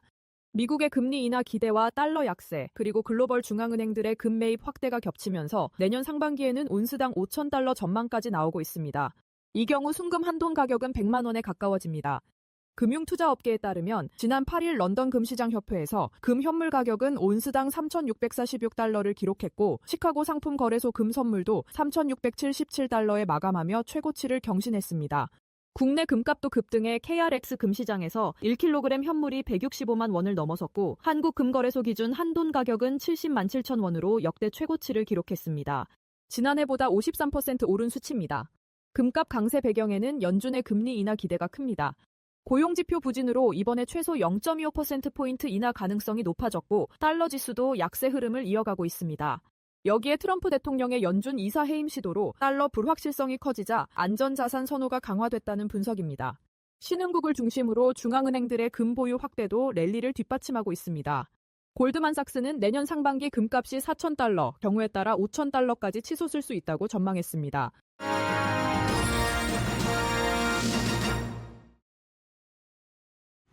네, 장마감 동시효과 구간에 들어와 있습니다. 라스트 찬스로 이어갈게요. 오늘도 두 분 모셨고요. 오리도홀딩스 권영우 대표, SK증권 영업부 금융센터 이청원 차장 함께합니다. 어서 오십시오. 안녕하세요. 네, 코스피가 결국 사상 최고치를 돌파해준 의미 있는 날입니다. 대표님은 오늘 시장 어떻게 보셨을까요? 일단 거의 뭐 대부분의 주식들이 많이 올랐는데 아무래도 세제 개편안에 대한 어떤 그런 반응이 계속적으로 나타나고 있는 것 같습니다. 내일도 이제 그 정부에서 세제 개편안에 대한 대주주 양도세 기준으로 좀 발표가 있기 때문에 이런 부분들에 대해서 좀 시장에서 반응을 하는 것 같고 지금 미국에서도 그 오라클 실적 발표가 나오면서 이제 반도체주들이 지금 SK하이닉스도 뭐 5% 이상 상승이 나오고 소부장 쪽들로도 수급이 들어오고 있는데 저 이런 분위기가 계속적으로 좀 진행이 될 것이다 이렇게 보고 있는 이유가 어쨌거나 코스피 상단을 그 중요한 어떤 매물대를 돌파시킨 것도 외국인이었고 이 외국인이 국내 증시에 대한 어떤 기대치가 지금 계속 높아지고 있습니다. 뭐 증권주들도 지금 계속 오르고 있고 이제 지주사 쪽 이렇게 좀 대형주 위주로 수급이 들어오는 걸 보니까 향후에 이런 흐름이 금리 인하 기대치랑 그리고 세제 개편안 그리고 정기국회 상법 개정안 어떤 이런 정책적인 모멘텀을 백그라운드로 업고 계속적으로 수급이 들어올 가능성이 높다 이렇게 보고 있는데요. 좀 이슈를 축소해서 보자면 오늘 아이폰 17이 공개되면서 LG 이노텍 같이 좀 그동안 올랐었던 이슈나 일정으로 올랐었던 종목들은 좀 조정이 나오면서 약간의 온도차가 좀 나와줬습니다. 근데 이런 종목들도 시장이 지금 긍정적인 어떤 흐름으로 가고 있기 때문에 조정이 나온다면 이런 대형주 정도는 외국인의 어떤 바스켓 매매로 수급이 충분히 들어올 수 있다. 이렇게 보고 있습니다. 그래서 향후에도 제가 어제 방송에서도 말씀드렸듯이 이제 비중을 확대하자 이렇게 말씀드렸는데 지금 매도하기보다는 계속 끌고 가는 전략, 어떤 이런 전략들을 시청자 여러분들께서 하시면 좋을 것 같습니다. 네, 여전히 끌고 갈 수 있는 시장이다. 시장 강하게 봐주고 계시는데 청원 차장님께서도 같은 의견이신가요? 네, 비슷한 생각이고요. 개인적으로 오늘 시장 말 그대로 퍼펙트합니다. 단순하게 사상 최고치가 나왔다라고 하는 그것뿐만이 아니고요. 마치 짜여진 각본대로 선물 옵션 동시 만기라고 하는 것을 하루 앞두고 파생상품 시장에서는 외국인들은 정말 큰 수익을 낼 수 있는 그 모든 환경이 지난 며칠 동안 조성이 되었고 오늘 그 모든 결과가 나왔다 그리 보여집니다. 명확하게 우리가 알 수 있는 게 있습니다. 첫 번째, 시장의 조정은 마무리가 되었고요. 두 번째, 우리나라 증시는 태생적으로 외생 변수에 의한 영향력이 월등히 크다라고만 생각을 했는데 그게 이제 아닌 거예요. 현 정부가 계속해서 건드리려고 하는 것은 우리 시장이 가지고 있었던 나름대로 구조적인 부분, 즉 내생 변수입니다. 그리고 이러한 내생 변수를 건드리는 가운데 시장이 올랐고 외생 변수도 좋다 보니 더 오르는 거죠. 모든 게 괜찮은 그런 시장입니다. 그렇다면 여기가 이제 고점이 될 것인가? 결코 그러지 않을 겁니다. 아마 내일 아침, 즉 오늘 신고가가 나왔기 때문에 내일 아침에 각 증권사에서 시황에 대한 리포트 엄청 나올 겁니다. 연말까지 얼마까지 갈 것이다라는 이야기가 나올 건데요. 기본적으로 아직 한 발 더 남아 있습니다. 이유는 내일 선물오션 동시 만기이고 이재명 대통령이 직접적으로 연설을 하죠. 거기에서 나올 수 있는 이야기는 첫 번째 대주주 양도세. 아마도 이 부분은 50억 원이라고 하는 것이 기정사실화되어 있다라고 하는 것으로 역시나 받아들이시면 좋을 것 같고요. 또 하나는 제가 개인적으로 유추를 하고 있는 건데 시장이 요 며칠 특히 이번 주 좋았던 시점에 움직였던 섹터를 한번 보게 되면은 네. 반도체는 명확하게 좋았습니다. 그리고 오늘 드디어 고개를 들었던 게 전선과 전력기기였어요. 그럼 현재 시점에서 전선과 전력기기 및 반도체가 하나의 시너지를 낼 수 있는 산업군이 무엇일까? AI죠. 지금 정부가 어떻게든 아무리 늦어도 앞으로 5년 안에 우리가 AI를 기반으로 하고 있는 해당 생태계에서만큼은 뚜렷하게 영향력을 미치고 있어야 된다라고 하는 그 의지가 현 정부가 매우 강해요. 그렇다면 내일은 이 AI를 기반으로 하고 있는 반도체, 전선, 전력기기 여기가 한 번 더 오르거나 시장이 지금 시점에서 다시 한번 방향성을 위쪽으로 잡으면서 올랐던 섹터가 여기였기 때문에 여기는 당분간 시장의 주도 섹터가 될 가능성이 매우 높다고 봐야 됩니다. 그러한 흔적이 오늘 묻어났던 시장이었다라고 보여지고요. 사실상 거의 모든 섹터가 좋았습니다만 역시나 반도체 그중에서도 가장 눈에 보였던 종목은 SK하이닉스. 이유가 얼마 전에 리포트가 한번 나왔을 때 SK하이닉스의 주가가 많이 밀렸습니다. 30만 원 이상 올라가던 그 주가가 25만 원 밑으로 하회를 했을 때만 하더라도 SK 고점 논란 참 많았는데 보란 듯이 이겨내죠. 이게 2018년에 삼성전자에 대해서도 똑같이 이야기가 나왔었는데 그때도 이겨냅니다. 마찬가지입니다. 산업이라고 하는 것과 각 기업이 현재 시점에서 영위하고 있는 많은 것들은 고작 외국 기업, 아무리 영향력이 있는 외국계 회사라 하더라도 그들이 내어놓은 하나의 리포트에 결코 흔들리지 않습니다. 앞으로도 여러분들이 동일한 일이 펼쳐졌을 경우에는 매수 시점으로 접근하자 그런 이야기 전해드리겠고요.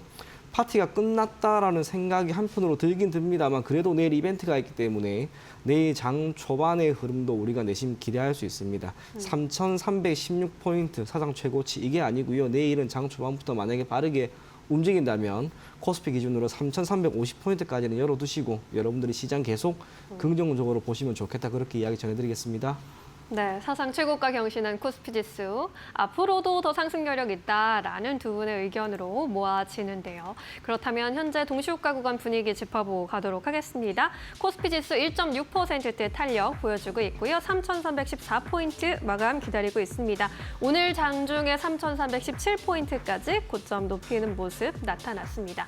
코스닥도 1% 가까운 오름세 유지해주고 있고요. 832포인트에서 마감 기다립니다. 코스피 200도 2% 가까운 오름세입니다. 오늘 유가증권 시장에서 외국인과 기관의 순매수세 두드러졌습니다. 외국인이 1조 3천억 원대, 기관이 9천억 원 가까운 매수 우위 보였고요. 개인은 물량을 2억 원 넘게 덜어냈습니다. 코스닥에서도 외국인과 기관의 동반 매수 우위 집계됐습니다. 우리 시장 마감합니다.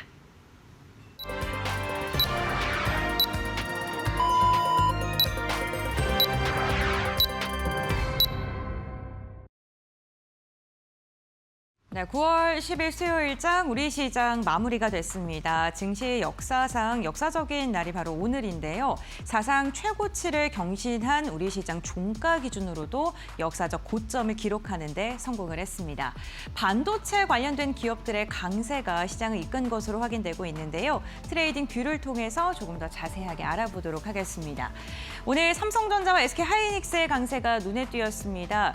지난달만 하더라도 그 반도체 그리고 특히나 AI 버블론에 대한 이야기가 나오면서 반도체 관련 기업들의 투자 심리가 굉장히 위축되어 있었는데요. 다시금 상승으로 돌아서는 모습이 나타나고 있습니다. 삼성전자 1.6% 강한 상승 나왔고요. 오늘 SK하이닉스가요 5%가 넘는 오름세로 종가를 체결하는 데 성공을 했습니다. 이렇게 반도체 관련 기업들이 잘 가니까요. 유가증권 시장 7거래일 연속 상승 랠리를 이어가고 있고요. 오늘 방산 관련된 기업들의 움직임도 좋았습니다. 한화 에어로스페이스 2% 넘는 상승 나왔고요.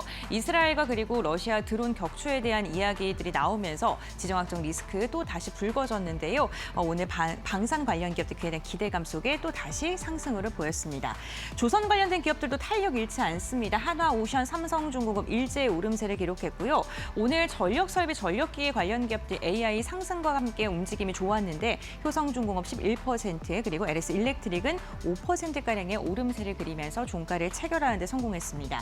시장의 분위기를 변화시킨 건 대주주 양도세에 대한 요건 완화에 대한 기대감 덕분이겠죠. 오늘 증권주들 그리고 금융 관련된 섹터 전반적으로 흐름이 괜찮았던 점 참고해 보시면 좋을 것 같습니다. 네, 이렇게 오늘 시장 유가증권 시장 살펴봤고요. 다음으로는 코스닥 함께 확인해 보도록 하겠습니다. 코스닥의 탄력이 상대적으로 조금 둔화한 모습이었는데 그럼에도 불구하고 시가총액 1위 기업인 알테오제는 2%에 가까운 강한 상승을 기록하는 데 성공을 했습니다. 다만 오늘 미용 관련된 기업들이 좀 한 걸음 쉬어가는 움직임이었는데요. 파마리서치와 휴젤 일제히 하락으로 마감했고요. 클래시스는 강보합권에서 종가를 체결했습니다. 삼천당 제약은 5% 넘게 상승하면서 오늘 비만 치료제 관련 기업들 엇갈린 움직임이 특징적이었습니다. 이와 함께 오늘 2차 전지 관련 기업들은 지금 전반적으로 좀 쉬어가는 움직임이 특징적이었는데요. 에코프로 그룹주 그리고 엔캠까지도 하락으로 마감을 했고요. 노란봉투법 통과에 대한 이슈로 인해서 긍정적인 모멘텀이 좀 주목을 받았고요. 레인보우 로보틱스가 3% 넘는 강한 상승 나왔습니다. 여기에다가 오늘 부품 관련된 기업들 지금 조선 기자재뿐만 아니라 반도체 소부장 관련 기업들도 전반적으로 움직임이 긍정적이었다는 점 참고해 보시면 좋을 것 같습니다. JYP 엔터 같은 경우에도 오늘 2.6% 강한 상승 그리면서 마감하는 데 성공했는데 지금 JYP 박진영 대표가 아무래도 장관급 임명을 받는다는 소식이 전해지면서 투자 심리가 굉장히 우호적으로 흘러갔습니다. 다음으로는 지수 마감 상황 함께 확인해 보시죠. 네, 오늘 유가증권 시장이 결국에는요 1.6% 상승하면서 3,314.53포인트의 종가를 체결하는 데 성공했습니다. 종가 기준 사상 최고치를 기록했고요. 장중에는 3,317선을 터치를 하면서 역사상 가장 높은 지수를 지금 탈환하는 데 성공을 했습니다. 코스닥 같은 경우에도 막판에 힘을 많이 내줬네요. 1% 가까운 상승을 그리면서 833포인트까지도 오름세를 기록하는 데 성공했습니다. 보시는 것처럼 코스피 200의 탄력이 더 좋았습니다. 그만큼 오늘 대형주가 시장을 이끌었다고 볼 수 있겠는데 지금 수급 상황과 함께 시가총액 상위 종목들의 움직임까지 살펴보겠습니다. 먼저 수급 상황 확인해 보시죠. 네, 오늘 외국인과 기관의 매수세가요 정말 놀랍습니다. 외국인이 오늘 하루만 1조 3천억 원가량의 강한 순매수를 기록했고요. 기관 같은 경우에도 9천억 원가량의 물량을 담아냈습니다. 오늘 개인이 홀로 2조 2천억 원가량의 대규모의 물량을 순매도를 하면서 메이저 수급이 유입으로 인해서 시장의 탄력이 굉장히 좋았습니다. 코스닥 매매 동향도 함께 확인해 보시죠. 코스닥 역시나 외국인이 오후장 매수로 돌아선 다음에 매수의 폭을 더 키웠습니다. 790억 원가량의 물량을 매수했고요. 기관도 627억 원가량 담아내면서 양시장에서 외국인과 기관의 매수세가 유입이 됐습니다. 그렇다면 시가총액 상위 종목은 어떻게 흘러갔을까요? 유가증권 시장 보시게 된다면 지금 좀 혼조세가 펼쳐지긴 했는데 반도체는 굳건했습니다. SK하이닉스가 목표 주가 상향 리포트 나오면서 5% 넘는 강한 상승 나왔고요. 오늘 결국에는 30만 원 선 시원하게 돌파해줬습니다. 반면에 LG에너지솔루션은 1.8%가량 빠지면서 2차 전지 전반적인 투심이 악화가 됐고요. 앞서 브리핑 시간을 통해서 공매도의 비중을 말씀드렸습니다. 2차 전지 공매도 불안감으로 좀 분위기가 엇갈리는 움직임입니다. 하나 에어로스페이스 같은 경우 2.3%가량 상승하면서 마감하는 데 성공을 했습니다. 6위부터 10위 함께 보겠습니다. 오늘 현대차와 기아 역시나 상승했고요. KB금융이 무려 7% 넘는 강한 상승이 특징적이었습니다. 11만 7,600원까지 터치하는 데 성공을 했습니다. 다음으로는 코스닥 시가총액 상위 종목 함께 살펴보시죠. 코스닥 알테오젠 상승이고요. 2위부터 5위까지는 일제히 하락을 했습니다. 특히나 오늘 파마리서치가 4%가 넘는 급락세가 연출됐다는 점, 시장의 움직임과는 완전히 다른 분위기가 나타났습니다. 6위부터 10위도 함께 살펴보겠습니다. 6위부터 10위 같은 경우에는요, 좀 혼조세가 펼쳐졌는데 로봇 기업들 강하면서 레인보우 로보틱스 움직임 좋았고요. 삼천당 제약이 5.6% 상승하면서 오늘 21만 3,500원 단까지 올라왔다는 점 참고해 보시면 좋을 것 같습니다. 네, 이렇게 오늘 양시장의 마감 상황까지도 함께 확인해 봤고요. 외환 시장은 어떻게 흘러갔는지 알아보도록 하겠습니다. 대신증권의 김동영 연구원 연결해 보겠습니다. 안녕하십니까? 네, 안녕하세요. 네, 연구원님 오늘 외환 시장은 어떻게 흘러갔을까요? 네, 우선 전일 뉴욕 외환시장에서 달러 인덱스 소폭 상승해서 97.79로 상승 마감했고요. 달러 원 환율은 1389원 수준으로 살짝 상승했었습니다.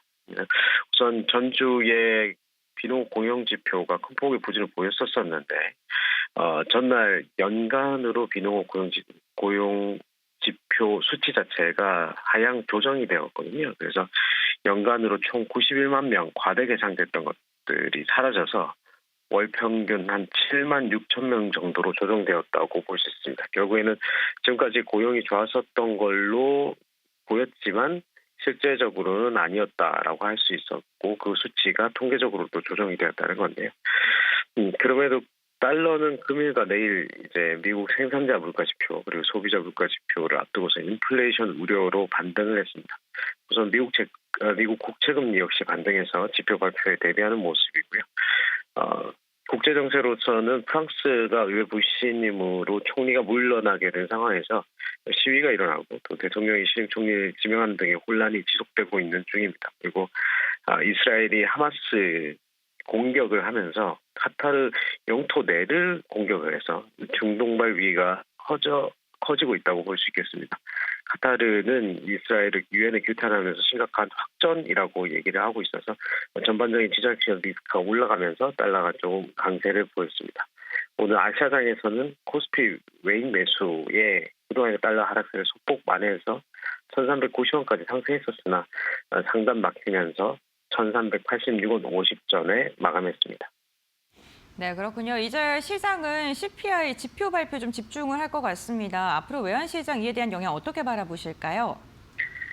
우선은 경기 침체 쪽으로 방점을 두고 지표들을 해석하고 있는 중이고요. 미국 고용지표의 부진은 계속해서 확인이 되고 있는 중이라서 트렌드가 변하지는 않을 거라고 생각하고 있습니다. 우선 다만 프랑스 중동을 위시한 글로벌 지정학적 리스크가 강화되어서 달러 소폭 반등 조정을 받고 있고 또 아까 말씀하신 물가 지표들이 오늘 내일 저녁에 발표를 앞두고서 이제 조정을 받고 있는 중인 건데 이제 관세와 전쟁으로 인해서 오히려 더 인플레이션이 상승할 것이라는 시장의 가정이 계속 유지되고 있는 상태이지만 우선 경기가 부진하고 고용이 계속 빠질 거라는 부분에서는 시장의 생각은 동일한 것 같습니다. 그래서 내일까지 달러는 반등 가능성이 있으나 목요일 이후에는 재차 하락하는 모습을 보일 것으로 생각하고 있습니다. 네, 알겠습니다. 우선 물가 상승, 인플레에 대한 경계감이 지속되고는 있는데 고용 둔화에 따른 금리 인하로 시장은 조금 더 해석을 하고 있는 듯합니다. 이에 대한 영향으로 오늘 달러에 대한 이야기까지 전해주셨으니까요. 이 부분 참고하셔서 대응 전략 세워보시면 좋을 것 같습니다. 오늘 말씀 여기까지 듣겠습니다. 고맙습니다. 감사합니다. 네, 양대지수 7거래일 연속 상승 랠리를 이어갔습니다. 이 상승 분위기를 계속 이어갈 수 있을지, 파티를 계속할 수 있을지 이야기 나눠보도록 하겠습니다. 대표님께서는 내일 시장 포인트 어떻게 보고 계실까요? 네, 일단은 아무래도 지금 증시가 상승하는 어떤 주요 이벤트인 대주주 양도세 완화 기준에 대해서 11일 날 내일 이제 발표가 나오기 때문에 이런 포인트에 대해서 투자자분들이 좀 체크를 해보시는 게 좋을 것 같고 증권사랑 지주사들이 지금 꽤 많이 올랐는데 내일이 이제 시가가 좀 높게 뜬다라고 했을 때는 오히려 좀 차익 매물도 나올 수 있거든요. 네. 지금 어쨌거나 대주주 완화 기대감으로 오르는 측면이 있기 때문에 내일 발표 이전에 재료 소멸 느낌으로 차익 매물이 나온다면 일부 익절을 하는 전략도 좀 좋을 것 같고 결국에는 금리 인하라는 글로벌 매크로 이벤트가 어쨌거나 글로벌 증시를 견인하고 있기 때문에 이번 주에 실업수당 청구 건수랑 이제 물가지수 발표가 있습니다. 물론 투자자들의 어떤 시각은 침체에 따른 인하는 어차피 아니다. 이렇게 좀 생각하는 게 지배적인 것 같아요. 그래서 과거에 침체가 없이 금리 인하가 진행이 됐을 때는 지수 상승의 이유로 작용을 했기 때문에 우리가 이런 포인트들을 좀 체크를 해보시면 좋을 것 같고 내일 현대차랑 이제 GM 회장이 회동을 합니다. 그래서 자동차 업종 같은 경우에는 얼마 전에도 악재가 있었기 때문에 내일 회동에서 어떤 좋은 이야기들이 나온다면 좀 반등이 나올 수도 있지 않을까 그렇게 생각을 하고 있고 지금 LG 에너지 솔루션, 2차 전지 종목들도 좀 조정이 나오고 있습니다. 오늘 이렇게 좋은 시장에서 마이너스 1점 몇 프로 정도 조정이 나왔는데 아무래도 미국에서 그 근로자들 구금에 대한 이슈가 계속되는 것 같아요. 이런 노이즈는 근데 어쨌거나 어느 정도 주가에 좀 반영이 됐기 때문에 내일 현대차와 GM 회장이 회동했을 때 2차 전지나 로봇 그리고 자동차 쪽으로도 충분히 수급이 좀 들어올 수 있다. 이렇게 좀 보고 있고요. 그다음에 이제 오늘 있었던 게 러시아가 이제 폴란드 영공에다 드론을 보냈습니다. 네. 그래서 폴란드가 격추를 하면서 어떤 이런 추가적인 그 전쟁에 대한 어떤 리스크 이런 것들이 내일이 부각되는지 그거 좀 체크를 해보시면 좋을 것 같습니다. 이렇게 제가 말씀드린 내용 참고하셔서 대응하시면 좋을 것 같습니다. 네, 전쟁 관련 리스크가 또다시 고개를 들고 있는데 내일장에 어떻게 반영될지 체크해 볼 필요 있겠고요. 이 자동차 쪽이 그동안 이 시장 상승에 편입하지 못하는 모습이었는데 완성차 쪽이나 부품주 2차 전지까지 이 시세를 낼 수 있을지도 지켜보시면 좋겠습니다. 차장님께서는 내일 전략 어떻게 세우고 계실까요?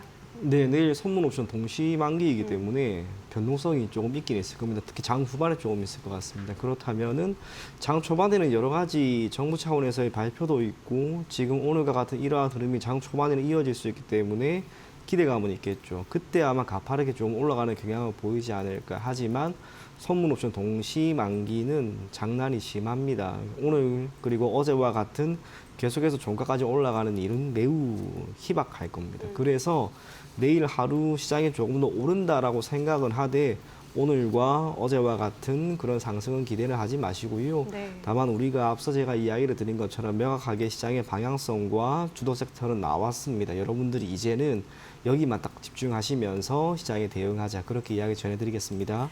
네, 선물 옵션 동시 만기일 만큼 변동성은 피해갈 수 없을 것으로 보이는데 그래도 앞서 강조를 해주셨듯이 전선이나 전력기기 관련주들 새롭게 주도주로 떠오를 수도 있겠다라고 강조를 해주신 만큼 그쪽도 잘 챙겨보시면 좋을 것 같습니다. 자, 내일 시장에서 주목해볼 만한 종목으로 이제 넘어가 봐야겠죠. 대표님은 어떤 종목 집중해보고 계실까요? 저는 로봇 가지고 왔습니다. 네. 클로봇이라고 이제 현대차의 그 자회사 보스턴 다이내믹스의 그 로봇계를 국내 독점적으로 유통하는 공급사가 바로 이 클로봇인데요. 물론 실적은 좋지 않습니다. 이 로봇 섹터들 중에서 실적이 좋은 종목을 골라봐라라고 말씀하신다면 찾기가 굉장히 어렵거든요. 그렇기 때문에 어떤 실적에 대한 어떤 기대치나 그런 모멘텀으로 접근하시는 게 아니라 우리가 금리 인하라는 어떤 거대한 그 매크로 이벤트 안에서 이 성장 섹터들, 뭐 제약바이오 섹터나 2차 전지 섹터나 로봇 섹터들로 들어오는 어떤 그 수급에 우리가 좀 편승을 해서 좀 매매를 하시면 좋을 것 같고요. 18일 현대차 그 인베스터 데이가 있습니다. 여기서 어떤 나오는 이야기들, 보스턴 다이내믹스의 어떤 로봇을 활용해서 좀 좋은 소식들이 나온다면 어떤 기대감으로 추가 상승이 충분히 나올 수 있다라고 보고 있고요. 네. 자회사의 그 로아스의 유통 실적이 좀 증가하고 있다라는 부분도 좀 긍정적이게 보고 있습니다. 클로봇 같은 경우에는 최근에 이틀 전에 이제 단기 박스권 그동안 한 1년 가까이 박스권 상단의 매물을 어제 그리고 엊그저께에 이제 돌파를 시키면서 오늘 이렇게 추가 상승에 대한 어떤 확률을 좀 높여가고 있는데요. 이번 주 안에는 그래도 추가 어떤 슈팅이 좀 나올 수 있는 퍼포먼스가 나올 수 있는 그런 구간이다라고 저는 보고 여러분들께 가지고 왔습니다. 그래서 네. 목표가는 29,000원 제시할 거고요. 손절가는 23,000원으로 제시하도록 하겠습니다. 네, 좋습니다. 클로봇 짚어주셨습니다. 로봇주 안에서 지켜볼 만한 종목으로 짚어주셨고요. 로봇계 독점 유통한다라는 점, 현대차에서 CEO 인베스터데이 개최하면서 관련 수혜 받아갈 수 있을지 지켜보도록 하겠습니다. 목표가 29,000원까지 책정해 주셨습니다. 사장님께서는 어떤 종목 가지고 오셨을까요? 네, 산일 전기고요. 배경은 앞서 이야기한 것과 같습니다. 시장의 방향성은 나왔고요. 그리고 이렇게 방향성이 나올 때 움츠리고 있다가 드디어 고개를 든 섹터, 전선과 전력기기. 정말 모처럼 들었습니다. 예전에 전선 쪽이 그렇게 움직임이 좋았을 때 장기 사이클이다라는 이야기가 있었습니다만 주가는 오르다가 역시나 일정 부분 조정이 나오죠. 그 조정 뒤에 다시 한번 어떻게 갈 것인가. 전체적으로 오른다라고 볼 필요가 있습니다. 실적이 개선되니까. 산일전기가 그중에 딱 한 기업입니다. 2분기 때 제가 아직도 기억나는 게 동사에 대한 영업이익 전망이 처음에는 370억 원 정도였다가 이후 400원 정도까지 올랐습니다. 그런데 결국에는 470억 원 정도 수준의 영업이익을 발표를 했고요. 영업이익률이 일정 부분 훼손되지 않을까라고 봤는데 여전히 37%를 유지하고 있습니다. 올해 수주 가이던스가 5,200억 원 정도 수준이었습니다만 이미 2분기 때 4,500억 원 정도를 달성을 했습니다. 남은 기간 동안 기존의 동사가 생각했던 수준의 수주 가이던스는 월등히 넘어설 것이다라고 보여지고요. 지난해부터 이어진 흐름 중에 또 한 가지가 매출이 발생하는 그 지역입니다. 우리나라 당연히 영향이 있습니다만 미국향 매출을 기반으로 하고 있는 해외 매출이 지금 거의 100% 수준입니다. 그중에서도 미국향 매출이 80% 수준이 되다 보니까 실적이 이렇게 뒷받침되는 거죠. 앞서 이야기 드린 것처럼 AI와 반도체는 결국에는 계속해서 앞으로 성장할 산업군이고 여기에 필요한 동력원으로서의 역할을 할 만한 전력 공급은 더욱 확대될 겁니다. 필연적으로 미국은 이걸 최대한 육성시키기 위한 투자를 할 것인데 그렇다면 전선과 전력기기에 대한 노후화된 장비를 모두 교체하고 신규 수요를 결인하지 않을까 그리 보여집니다. 네. 경영 환경이 계속해서 좋아진다는 의미입니다. 그래서 산일전기 오늘 장중 7% 이상 오르는 모습을 보였습니다. 조정이 한 달 넘게 나왔는데 시장 흐름 보니까 마무리되는 국면인 거죠. 그래서 산일전기 여러분들이 현재 가격 정도에는 한번 매수를 해보시고요. 목표 가격은 우선은 조금 짧게 12만 5천 원 정도 그리고 손절 가격은 10만 원 제시해드리도록 하겠습니다. 네, 산일전기 짚어주셨습니다. 전선 전력기기 관련한 이야기를 강조해주고 계신데 AI라는 큰 흐름 속에서 확실한 모멘텀을 가지고 있다라는 의견이고요. 목표가 12만 5천 원까지 바라보자라고 조언해 주셨습니다. 자, 이렇게 해서 종목까지 만나봤고요. 내일 시장 한마디 들어볼 시간입니다. 대표님, 어떤 메시지 주시겠어요? 내일 시장은 끌고 가는 전략으로 가보자 이렇게 말씀드리고 싶습니다. 네, 그렇게 수익을 극대화하자라는 네, 이야기인 극대화 거죠? 전략으로. 네, 좋습니다. 차장님께서는요? 네, 결국에는 시장은 또 오른다. 코스피 사상 최고가 경신. 당분간 이 이야기는 계속 나올 겁니다. 네. 계속해서 주목할 것을 권해드리겠습니다. 네, 기분 좋은 헤드라인 내일 또 볼 수 있기를 기대해 보도록 하면서 두 분 보내드리겠습니다. 고맙습니다.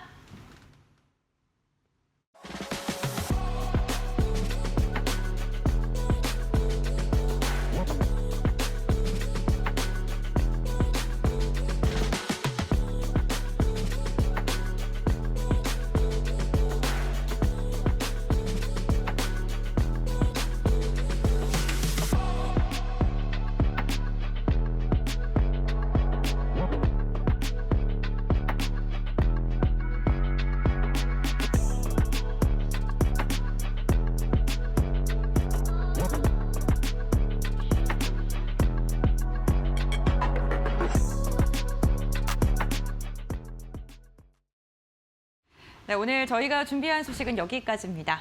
네, 코스피가 역사적 최고점을 경신했는데 내일도 이러한 흐름 이어질 수 있을지 외국인의 수급도 이어질 수 있을지 지켜보도록 하겠습니다. 저희는 내일 2시에 다시 돌아오겠습니다. 시청해주신 여러분 고맙습니다. 오늘도 내일도 파이널 샷.